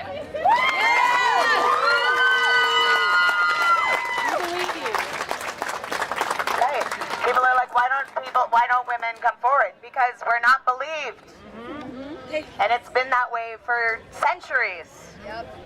Threatened even. Right. I know when I first told my mom I was sexually abused when I was 5, I finally got the guts to tell her when I was 16. She said, oh, I thought something happened. And I was like, oh, but you didn't think to act on it. Awesome. So, right. Awesome parenting from my parents. Awesome. They were a guidebook of what not to do. But fairly traumatic at the same time. So if anybody wants to share, just pop on up.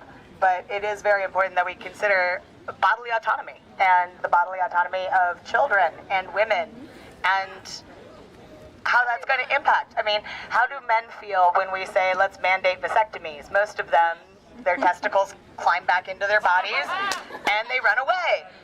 But that is literally what you're doing to us. You are dictating to us about our own reproduction. And if you recoil in horror at the thought of mandated vasectomies, you should recoil in equal horror of bans on abortion.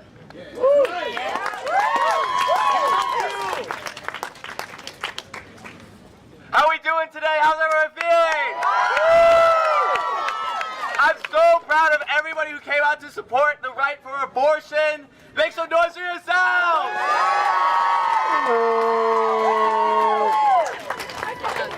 I want to talk about and just mention real quick that right now, as somebody who's male-bodied, I could go to a pharmacy and there are a million fucking pills to get my dick hard and not a single fucking way for someone to get an abortion in this country!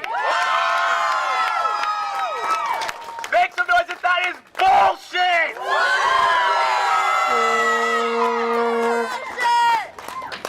Shout out yourselves, thank you for listening! This horn is my new favorite thing in the whole world. It really is. And I love its history. It was used in the anti-apartheid movement in South Africa, traditionally as an annoyance during their protests. So yeah, it seems appropriate. Although when my husband brought it home from South Africa with our 4-year-old to gift it to, I did not think of it in such wonderful terms. Yeah. And they're still there. Like, seriously, don't they have, like, mimosas to go drink? Because if I wasn't out here, I'd be totally slamming some mimosas. Although I don't recommend protesting and alcohol. Those two things don't mix. Don't. Anyone else want to talk? I was like, I'm just rambling at this point. Hey guys, how's it going? Okay, so I wanted to say this earlier, but I'm glad that the group that came... Oh, I'm sorry, is this better? Yeah. I'm glad that the people that are in the back are here now, because I wanted to say this earlier, but I'm glad it waited. So, a little bit of a trigger warning, I felt like it'd be appropriate to talk about, you know, the whole my body, my choice, and what that means when you don't have a choice. When you don't have a choice for your body. When I was in high school, a friend of mine thought that it would be his choice to carry me out of a bed I was sleeping in to go to a different room and have his way with me. And I am lucky. We love you! We love you! Thank you. We love you! Here's a hand if you need a squeeze. You're not alone! And not very many women are lucky enough to say that they didn't get pregnant from their encounter, but had I gotten pregnant, you cannot tell me that I should have had that fucking baby!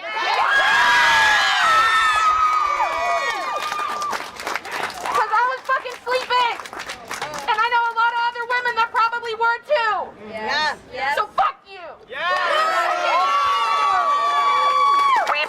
women. You're amazing! Thank you for sharing that. That was a very powerful story. You're loved. We love you! Do I hit this button? We just push the button and talk in that second. Hi, so I have an abortion story, and I just feel like it's really important to share it. I got married at 19. I started dating him when I was 17, too young, too uneducated to know what love was supposed to be. And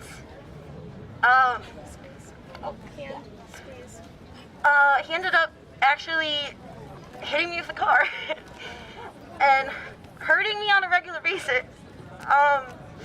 And I ended up getting pregnant after he assaulted me in my own bedroom, where I thought we were supposed to be a married couple, and told me that I didn't have a choice if I was pregnant. I had to get an abortion.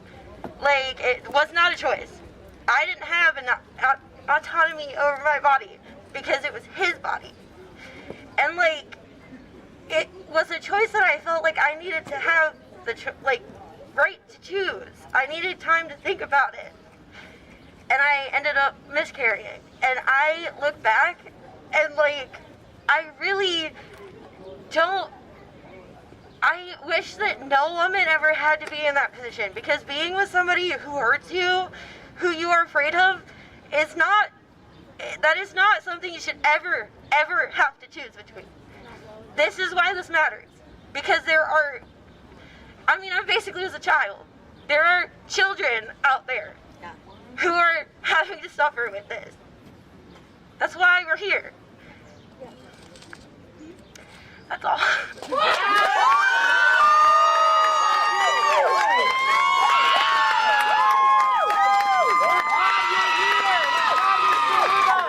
Yeah, and why does the media keep referring to this 10-year-old child that became pregnant as anything other than a rape victim? A 10-year-old does not consent. A 10-year-old is incapable of consent. They were raped by their father, the one person there's two people in your life that are supposed to protect you. And it's disgusting. It's shame. Shame. Yeah, please. Me? Yeah. Oh, you came over. Did you want to? I was talking. Oh, okay. No pressure. I'm not going to force anybody to talk, but anybody that does want to talk, please. Yeah, please. You just push the black button and talk in that Hello, everyone. Hi, how are we doing? Good. So I just wanted to come up here and say thank you to all of the men that are here. I grew up in a very conservative town in the Midwest, and I can tell you that no one that I went to high school with or grew up with would be out here standing today. And I think it's very admirable that though this doesn't personally affect you in your bodily autonomy, that you're out here protesting for the rights of your friends, your sisters, your mothers, your cousins, and your loved ones, and that's extremely admirable. And as a rape survivor, I think it's awful that we as women have to share our deepest trauma to be heard and to be granted bodily autonomy. You do not have to be raped to have an abortion. It is your choice alone, and no one should be able to tell you any different.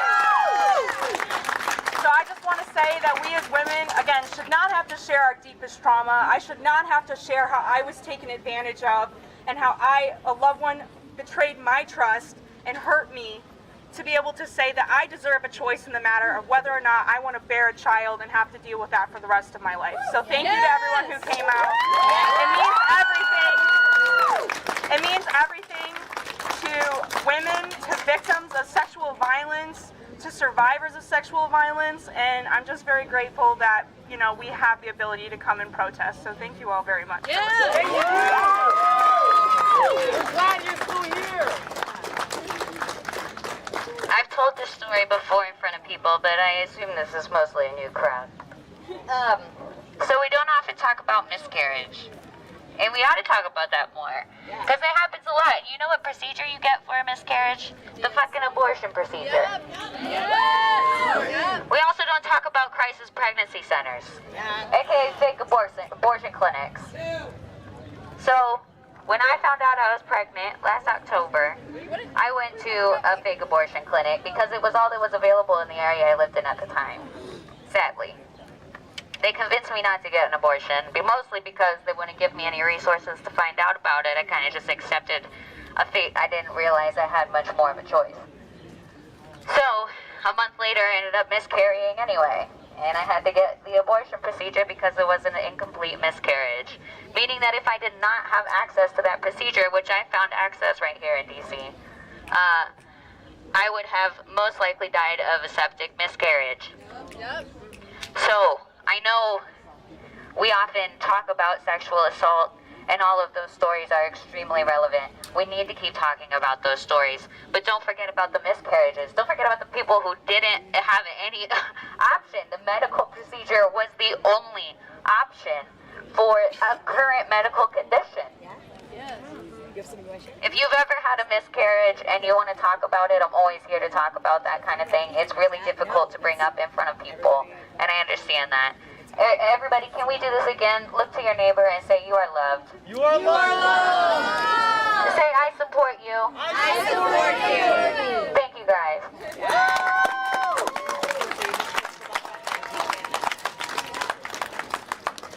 So I've been up here before. I've been here since probably noon.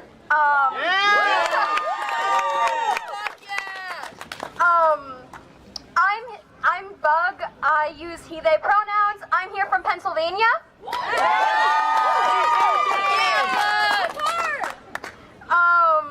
I'm here for the little children and the little boys and the little girls that are like in the other states that.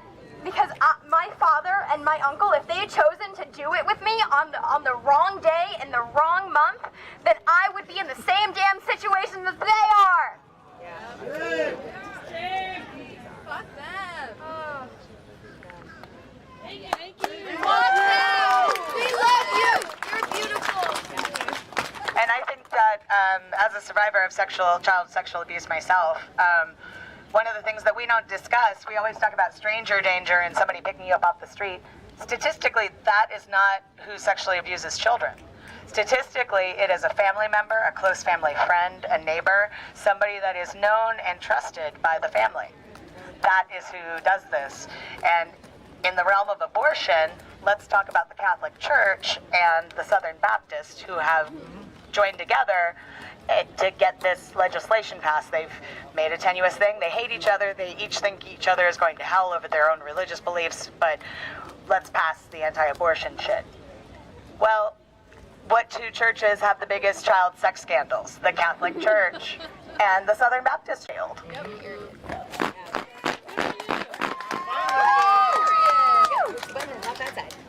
Hey y'all. Hey. I want to first say that I'm so proud of all of you guys for fighting for our right as women and basically anyone who can get pregnant to get an abortion and just access to health care in general, first off. But besides that, hold it a little closer. Oh, sorry.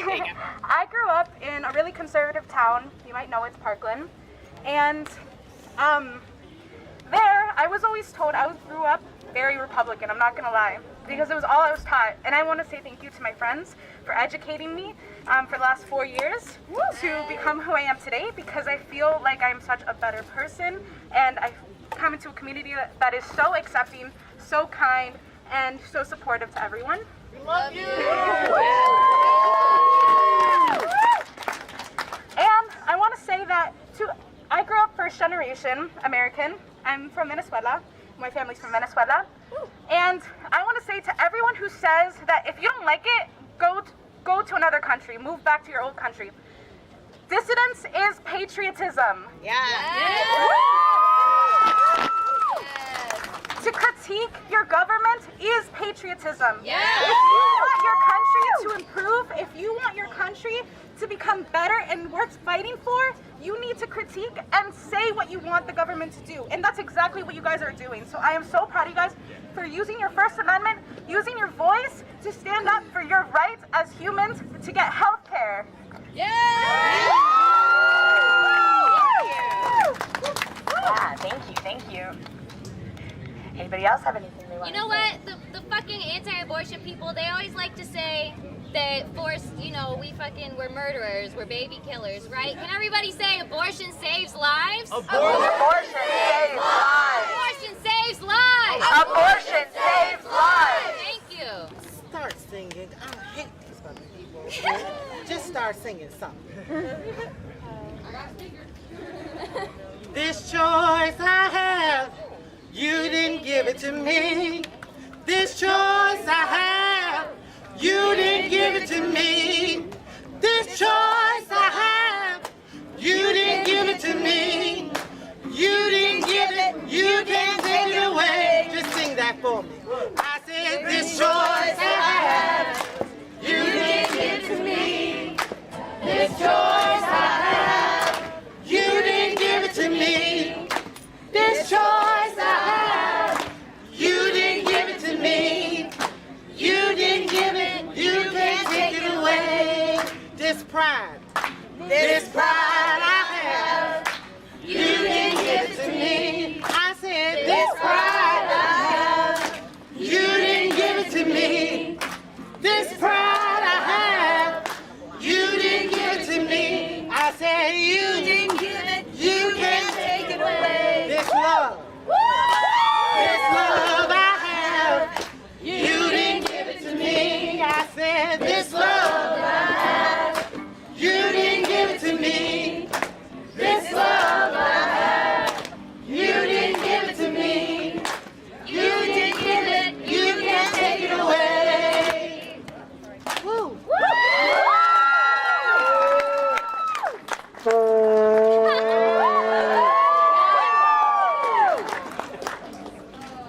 I will take this off. Does anybody want to pass it around? Thank you. You're welcome. Pro-lifes are idiots. Yes. They are not pro-life. Pro-life is a lie. You don't care if women die. Pro-life is a lie. You don't care if women die. Pro-life is a lie. You don't care if people die. Pro-life is a lie. You don't care if people die. Pro-life is a lie. You don't care if people die. Pro-life is a lie. You don't care if people die.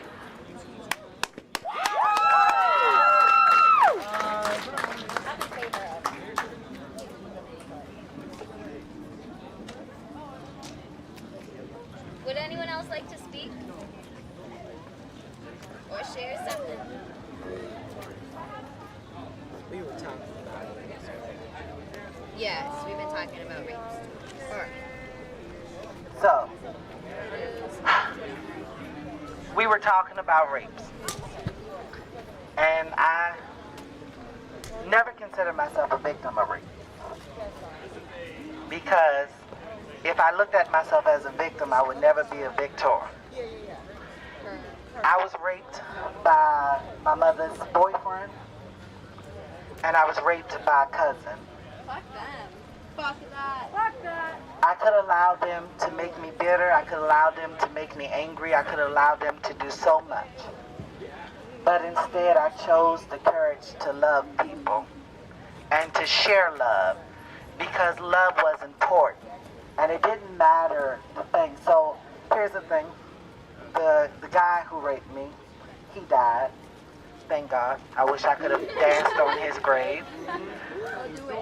The woman who raped me, I later learned that she had been raped herself.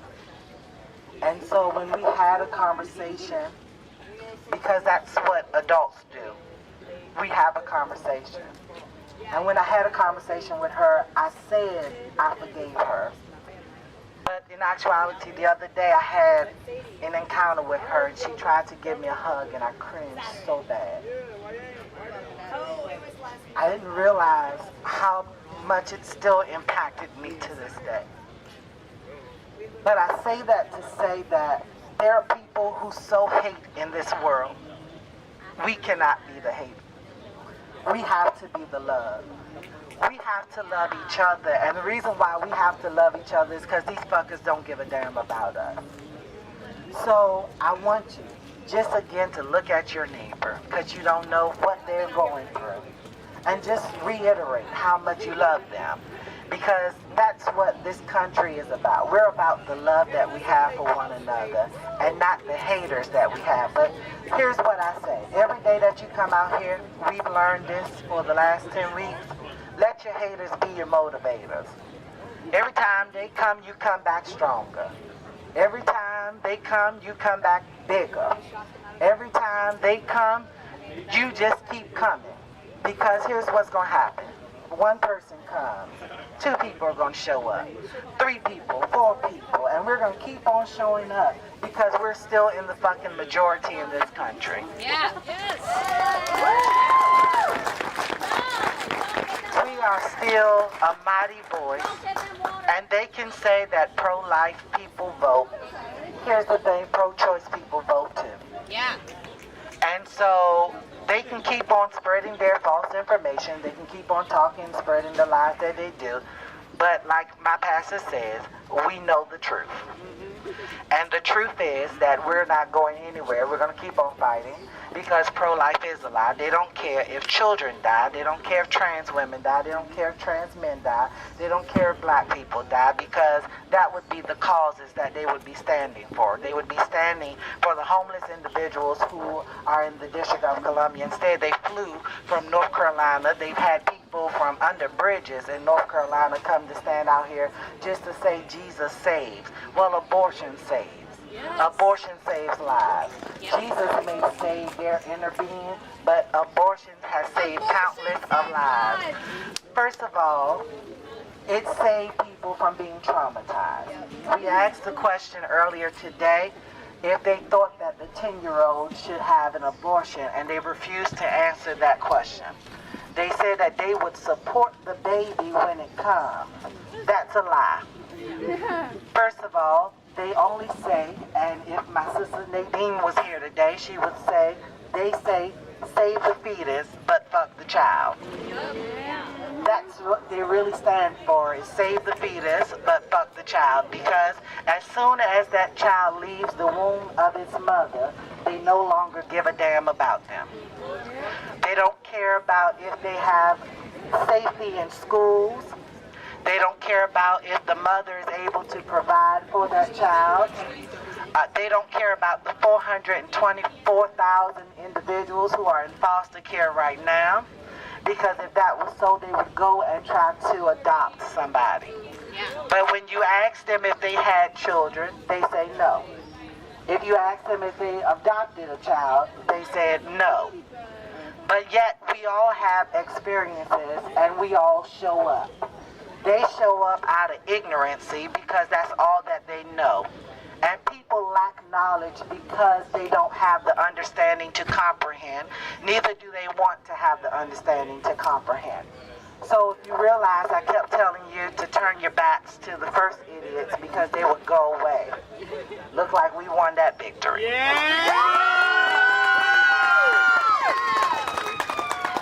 I also want to share that 50 years ago, I think the Catholic Church may have forgotten, but they used to help people have abortions. Yes, they did. The priests used to help people because it was not something that was safe, and they wanted to save their parishioners. And so they knew that in order for them that they would have a back alley abortion, so they wanted them to have a safe abortion. So they referred them to doctors. But they tend to fail to realize that it was amongst all of the clergy that used to do it. But then the Southern Baptist Church kind of came in and spreaded their freaking racism that they do. And so they try to take away voices. But we also remember, they keep saying, oh, well, you can wait until you're married to have sex. Wait until you're married. But they don't realize that the actual biblical principle of marriage started because women were forcibly raped. It said that Jacob took a wife. He didn't marry somebody. He took a wife. Somebody was a property. They took that property, they gave it to that person. He slept with them, and then that became the wife. That's not the principles that we're standing on. And we shouldn't have to go back 700 BC years. We're in a growing society, and that's the one thing about progressive. We are always moving forward. I would not be standing here today had the initial constitution of this country said so, because I was not a human nor a person. You would not be standing here today because they did not consider women a person. You were a receptacle for their sperm. And they're trying to take us back to those times where you were a receptacle for their sperm. And so we yell, off with their dicks. Yes! Off with their dicks! That was for Nikki. But we really, really want to share that, and we want you guys to know, keep coming, because the more you show up, the more voices that will drown out those people. So keep your voice alive, keep hope alive, and we're not going anywhere. Keep fighting until we get justice. Thank you all for joining us. This is Dan Unicorn, right? We're here out in front of the U.S. Supreme Court. It's July 4th.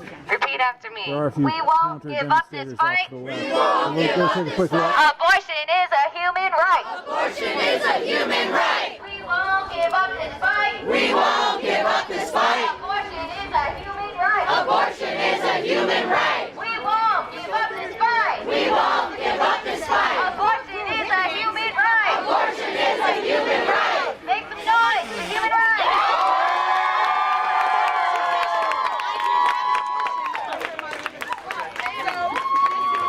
Infringing on Judaic law. They're infringing on our space too, by the way. When it comes to the reason you are personally pro-choice, is it because you do not believe that that is a child until pick your favorite point in the lineup, or is it because you believe that the mother's rights supersede the child's rights? Okay, let's go this. Let's do this. Where do you think life starts? According to scientific data and logic and a whole variety of other things, life starts at the moment of conception. Because that is now a developing human with a completely new genetic code. Keyword developing human, not Developing actual human. Okay, She said it. I have a medical Have you heard the background, acronym and I SLUG? worked in healthcare.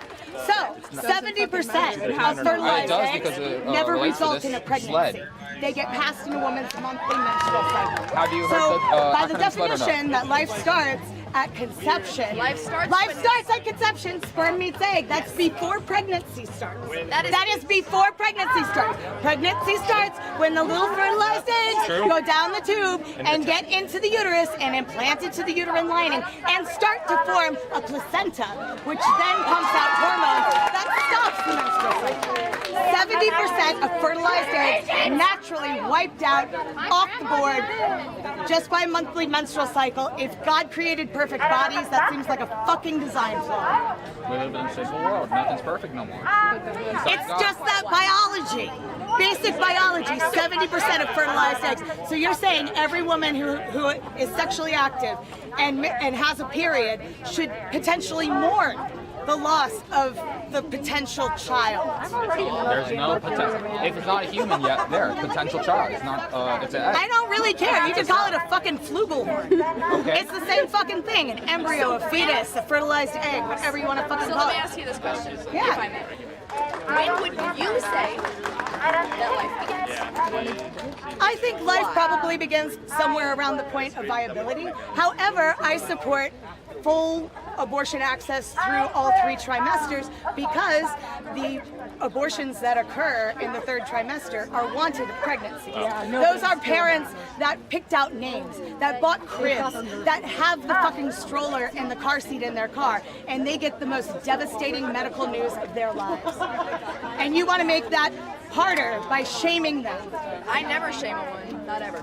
Really? Because you get friends from POW out here and they still fetuses. There is a difference, there is a difference between shaming a woman for pick your favorite thing that you think I don't like them for, versus saying I fully support a woman's rights over her own body, but once there's another human in the mix, I must step in if you're trying to murder that child. Before 24 weeks, lungs cannot open. By any medical means, they cannot pump air in it. They will not open. Alveoli, And so before the point of viability, there is nothing in current modern medical technology that would keep that child. Considering the fact that the earliest preemie to survive was at 21 weeks or 24 weeks.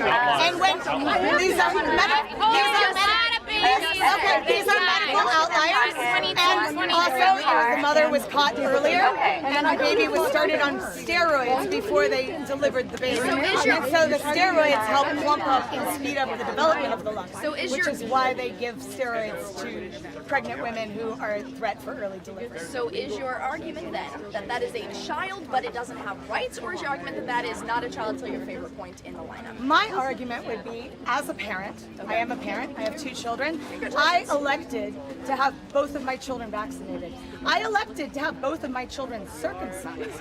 So parents have full bodily control and autonomy over their children and what they do. They can choose what schools they go to. They can choose what religious fundamentalist bullshit they want to raise their children with. So why doesn't that extend to me when I have a clump of cells in my body? It sounds like the argument you're making is because it is my job as a parent to make sure my child is cared for in the best way I can make possible. the best decision for my child, and if that best decision is not to have it, why can't I make that? Hold on, because in case the law, which I understand, you are arguing it is my fundamental duty as this child's parent to make the best choices I possibly can, and I am for you 100% on that one. In the second one, you are arguing I get, because I am the one in charge of this child, I now get to just kill them, which is a completely different scenario. Well, we have Christian parents that starve their children. We have vegan parents that starve their children. I just saw a case of a vegan parent that malnourished. No, this was a toddler. This was a 4-year-old that had been malnourished for 18 months. Right, because it happens. Because we let parents make very fucking stupid choices, which means they can make the fucking stupid choice, if you think it's a stupid choice, to abort the child. It's not that I think it's a stupid choice, I think it is a morally incomprehensible choice. I think you're working. Can you say hi on there? Hello? Yes, it's working. Okay. Okay, great. Can you just tell us why you're here today? So why I'm here today, abortion is an important issue. It's not, abortion is not just something that happens when you get assaulted or raped or whatever. It's your body, your choice, and every person deserves to have the right to decide whether or not they're going to have children. Because the truth is, them in the court, them in Congress, they do not care about your child once it's out in the world. As people were saying earlier, they want to save your fetus, but fuck your child. They don't care. They don't care about children. The Uvalde shooting, Parkland.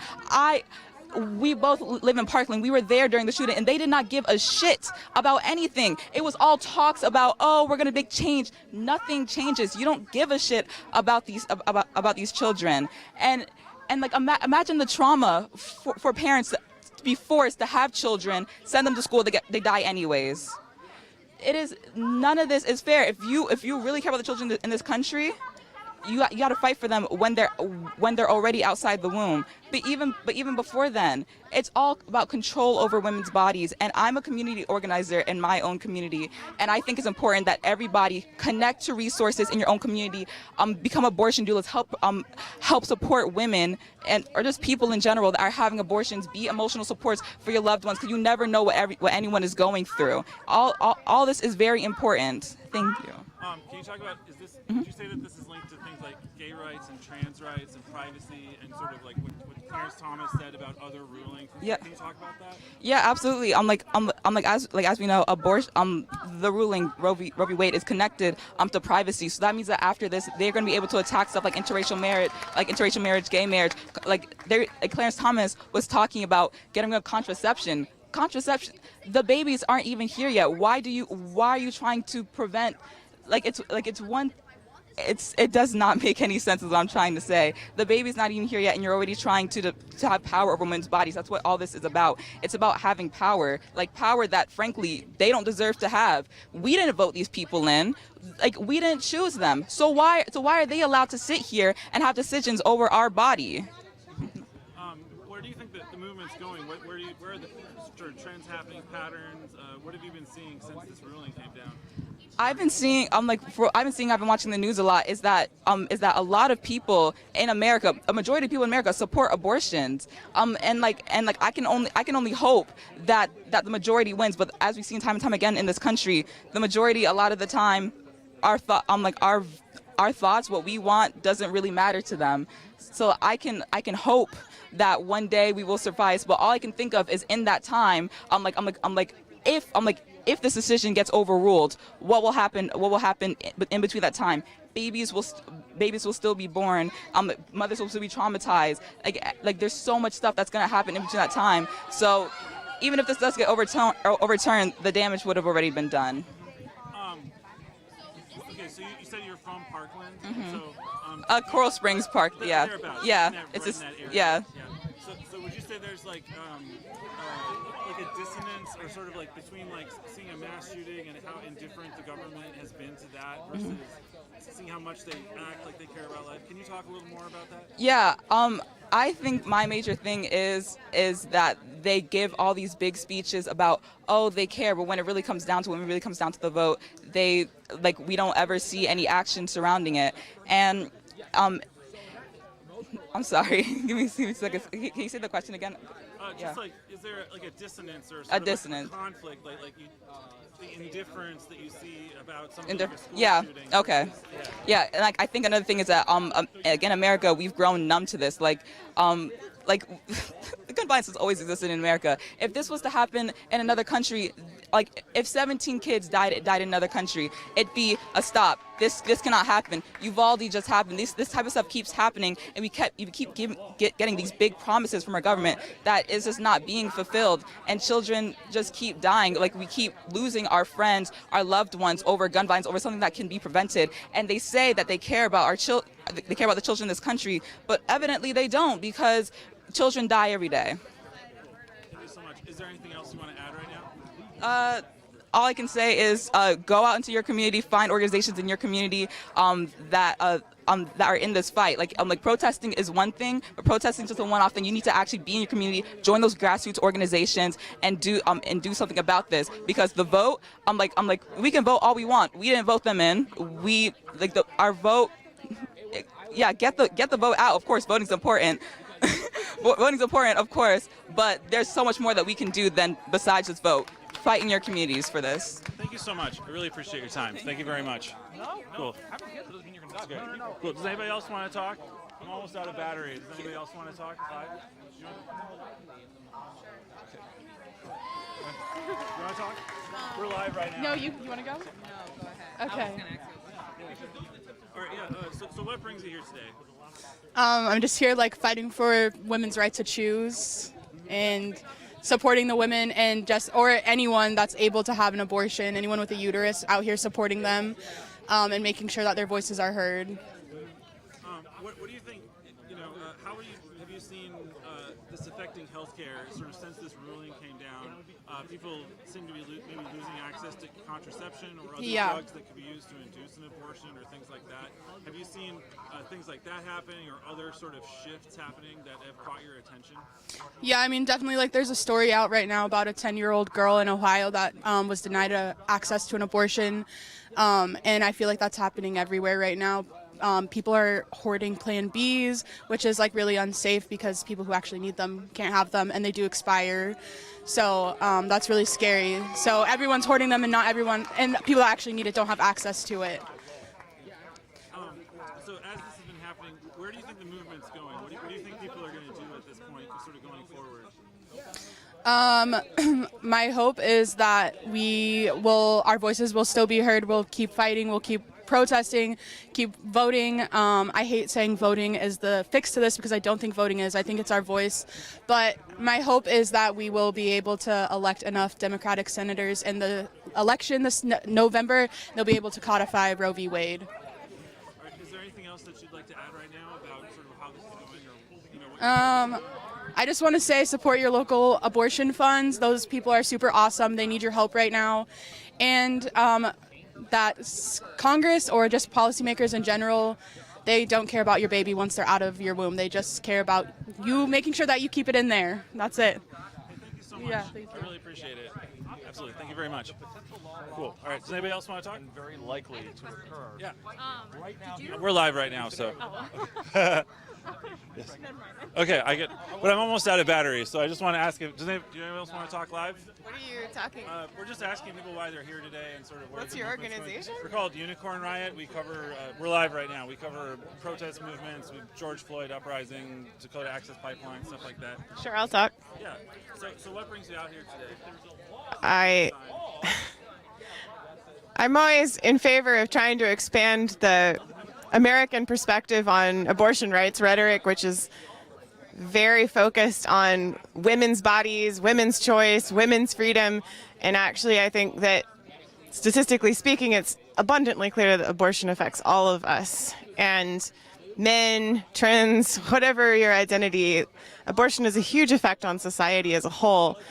Statistically, we have good evidence that making abortion illegal increases crime. That's not about bodies, that's about society. It affects the quality of family life. It affects how likely couples are to get divorced. A significant percentage of abortions are had by women who are married and who are just tired of having kids or had a kid too recently.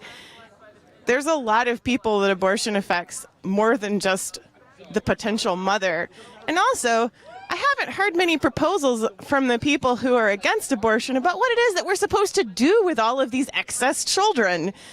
And National infant supply or some other strange phrase? I have no idea, but it's not based on realism because a significant percentage of abortions are had by women of color. And the appetite from potential adoptive parents in America for babies who are black or brown is not high. There's about a 3-to-1 ratio against those babies being adopted. And so I don't know who the anti-abortion activists think are going to be adopting all of these excess children and what their lives are going to be like, which is why for me, one of the biggest issues pertaining to abortion is child abuse. I don't want to see kids who are abused all over the place, and unwanted pregnancies are far more likely to experience child abuse and abandonment. Again, who's going to take care of these unwanted children, and what resources are we setting up for them? Absolutely. Where do you think the movement's going with this? What do you think the organizers are going to do and things like that? I have absolutely no idea. I really wish that American abortion rights activists would look more internationally. So part of my perspective actually comes from research on abortion rights activists in Germany.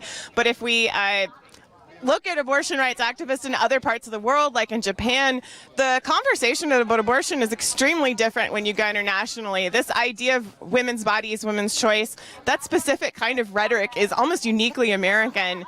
And so I think if we expand our perspectives to think to see how people are talking internationally, then we also can pull up a bigger conversation to look at rights. Japan is a really interesting place to look at for that because abortion's been legal there since the 60s. It was actually legal before the pill was.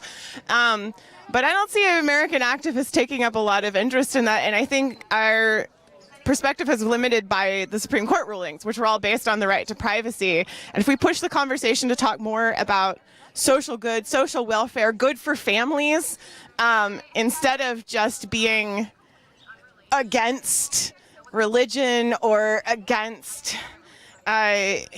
framing this as being something that's like men against women, I think that we can get a lot more people talking and having a broader conversation. Is there anything else you want to add right now? I think that's all of what I wanted to also add that, abortion is good for everybody, which was a typo that I made deliberately because this is actually about bodies a lot of the time. And it's going to become a huge healthcare concern as people are being exported to different states that will allow them to do ectopic abortions or whatever.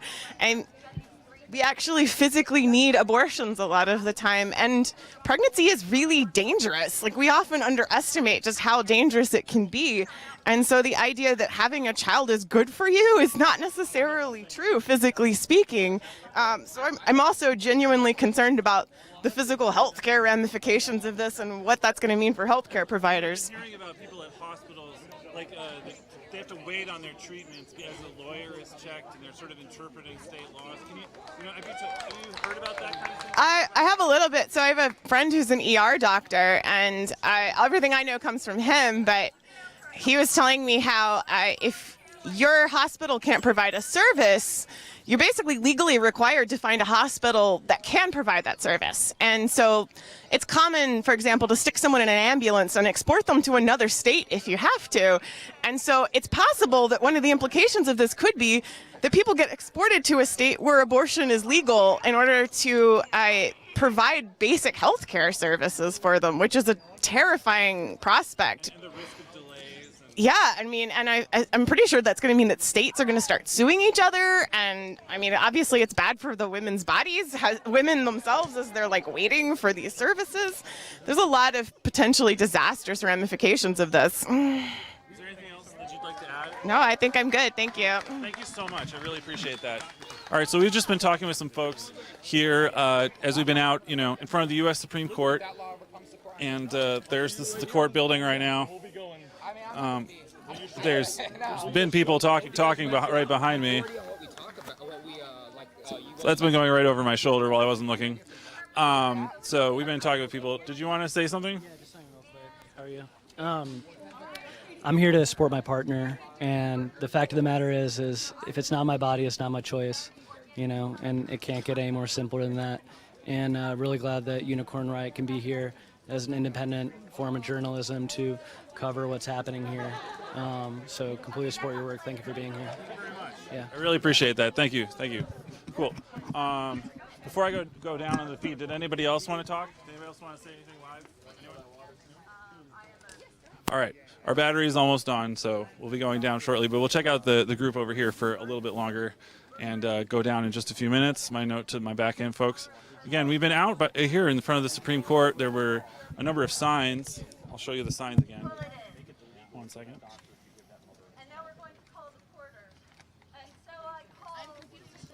So there's been a lot of signs put up there, up in front of the courthouse. And we haven't seen any arrests today.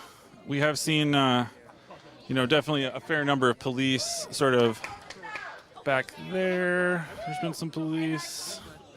And over there, they've been using those white vans to hop out of a few times. But I don't think we saw any arrests while I was here. So there have been some back and forths. These folks have not been like chanting or whatever, so it's not such a riled up thing.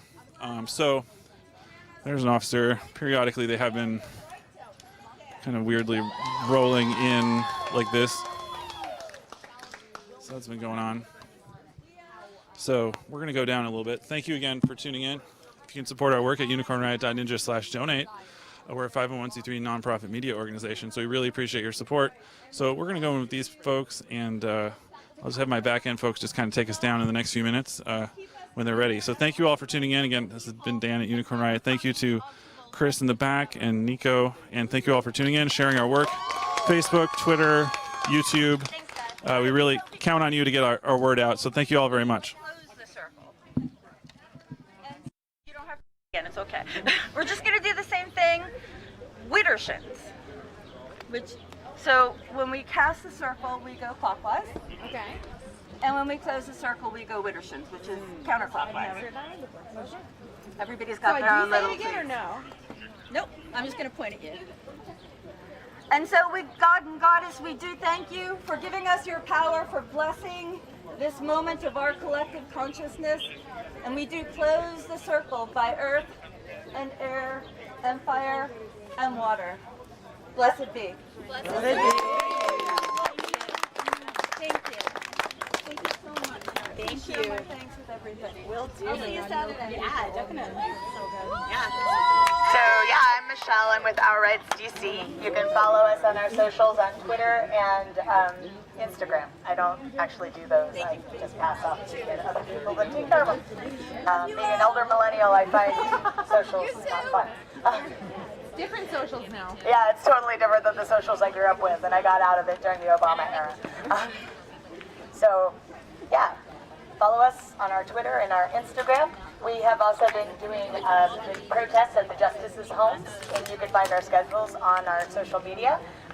Everybody is always welcome to come out and join us. the dates and locations. We do meet at a central meeting point at like 6:30. We start marching around 7, and we make a ruckus till about 8:30. Wednesday is Kavanaugh and Roberts. Thursday is Amy Coney Barrett, and Friday is Thomas's. And we just redid the schedule. Yep, that's when we go to their houses. Yeah, because those fuckers deserve no peace. Yep. Hell yeah! No justice! No peace! Yeah, and then we're also starting to focus our attentions on the Congress. And so last week we marched on the Senate office buildings, and this week on Wednesday we will be assembling here at 11 and leaving at 11:30 to march around the House office buildings.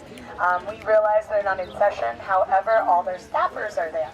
When we were out at the Senate, all the staffers were like rushed to the windows, we're taking pictures and videos, and you could tell that they were all texting their bosses like, oh shit. Yeah, that's exactly what we're going for. So come out in force, let them know that if they want to earn our vote, they have to earn our vote. We've been voting complacently for too long, and they keep promising shit that they don't deliver on, and we can't call them on it. It's bullshit! It is.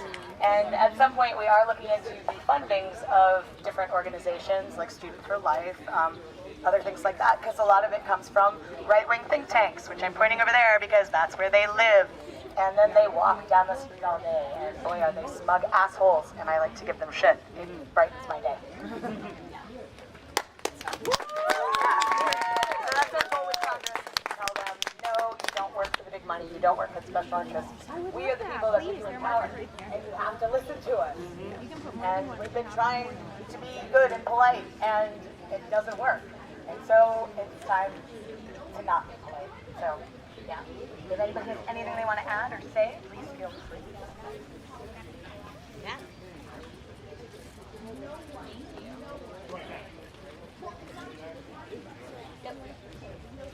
Hey, now that most of the pro-life people are out of here, Oh, good. They left. I want to take a minute from a leftist perspective to talk strategy. We're here for abortion rights. That's very important. But it doesn't stop there. As people who spoke before me, and as I'm sure people who will speak after me have said, this is an intersectional movement. If you don't stand up for black lives, if you don't stand up for trans rights, if you don't stand up for the working class, what are you doing? You don't. The thing with this movement, it's one. We have different sections of it fighting for different groups who are oppressed in different ways. But let me tell you, it's the same people. It's rich, white, cis men, the ruling class. That's why the police are still here. You see any conflict going on here? I don't. I see some, a little bit of an annoying debate going on over there. I don't see any violence. But they bring in violence as the violent arm of the state. They are here to suppress free speech, and they know it. They were founded to recapture escaped enslaved people, and they know it. So, yes, sir. So, let's keep our focus, fighting for what matters, and that's for all of us. We're going to go hard fighting for abortion rights, and when a Black Lives Matter protest comes, we go hard fighting for black lives. And when trans people are under attack, we stand up and we fight back. Because we all benefit from each other's freedom. And injustice anywhere is a threat to justice everywhere.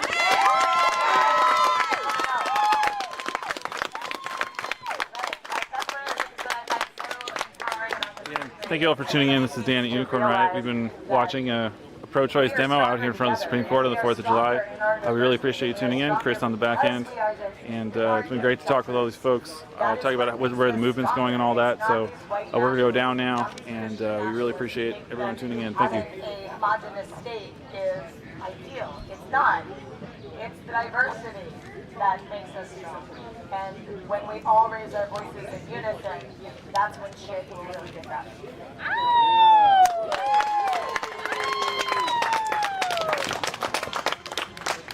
And again, I invite anybody who wants to, let me know. You can speak. I love you too.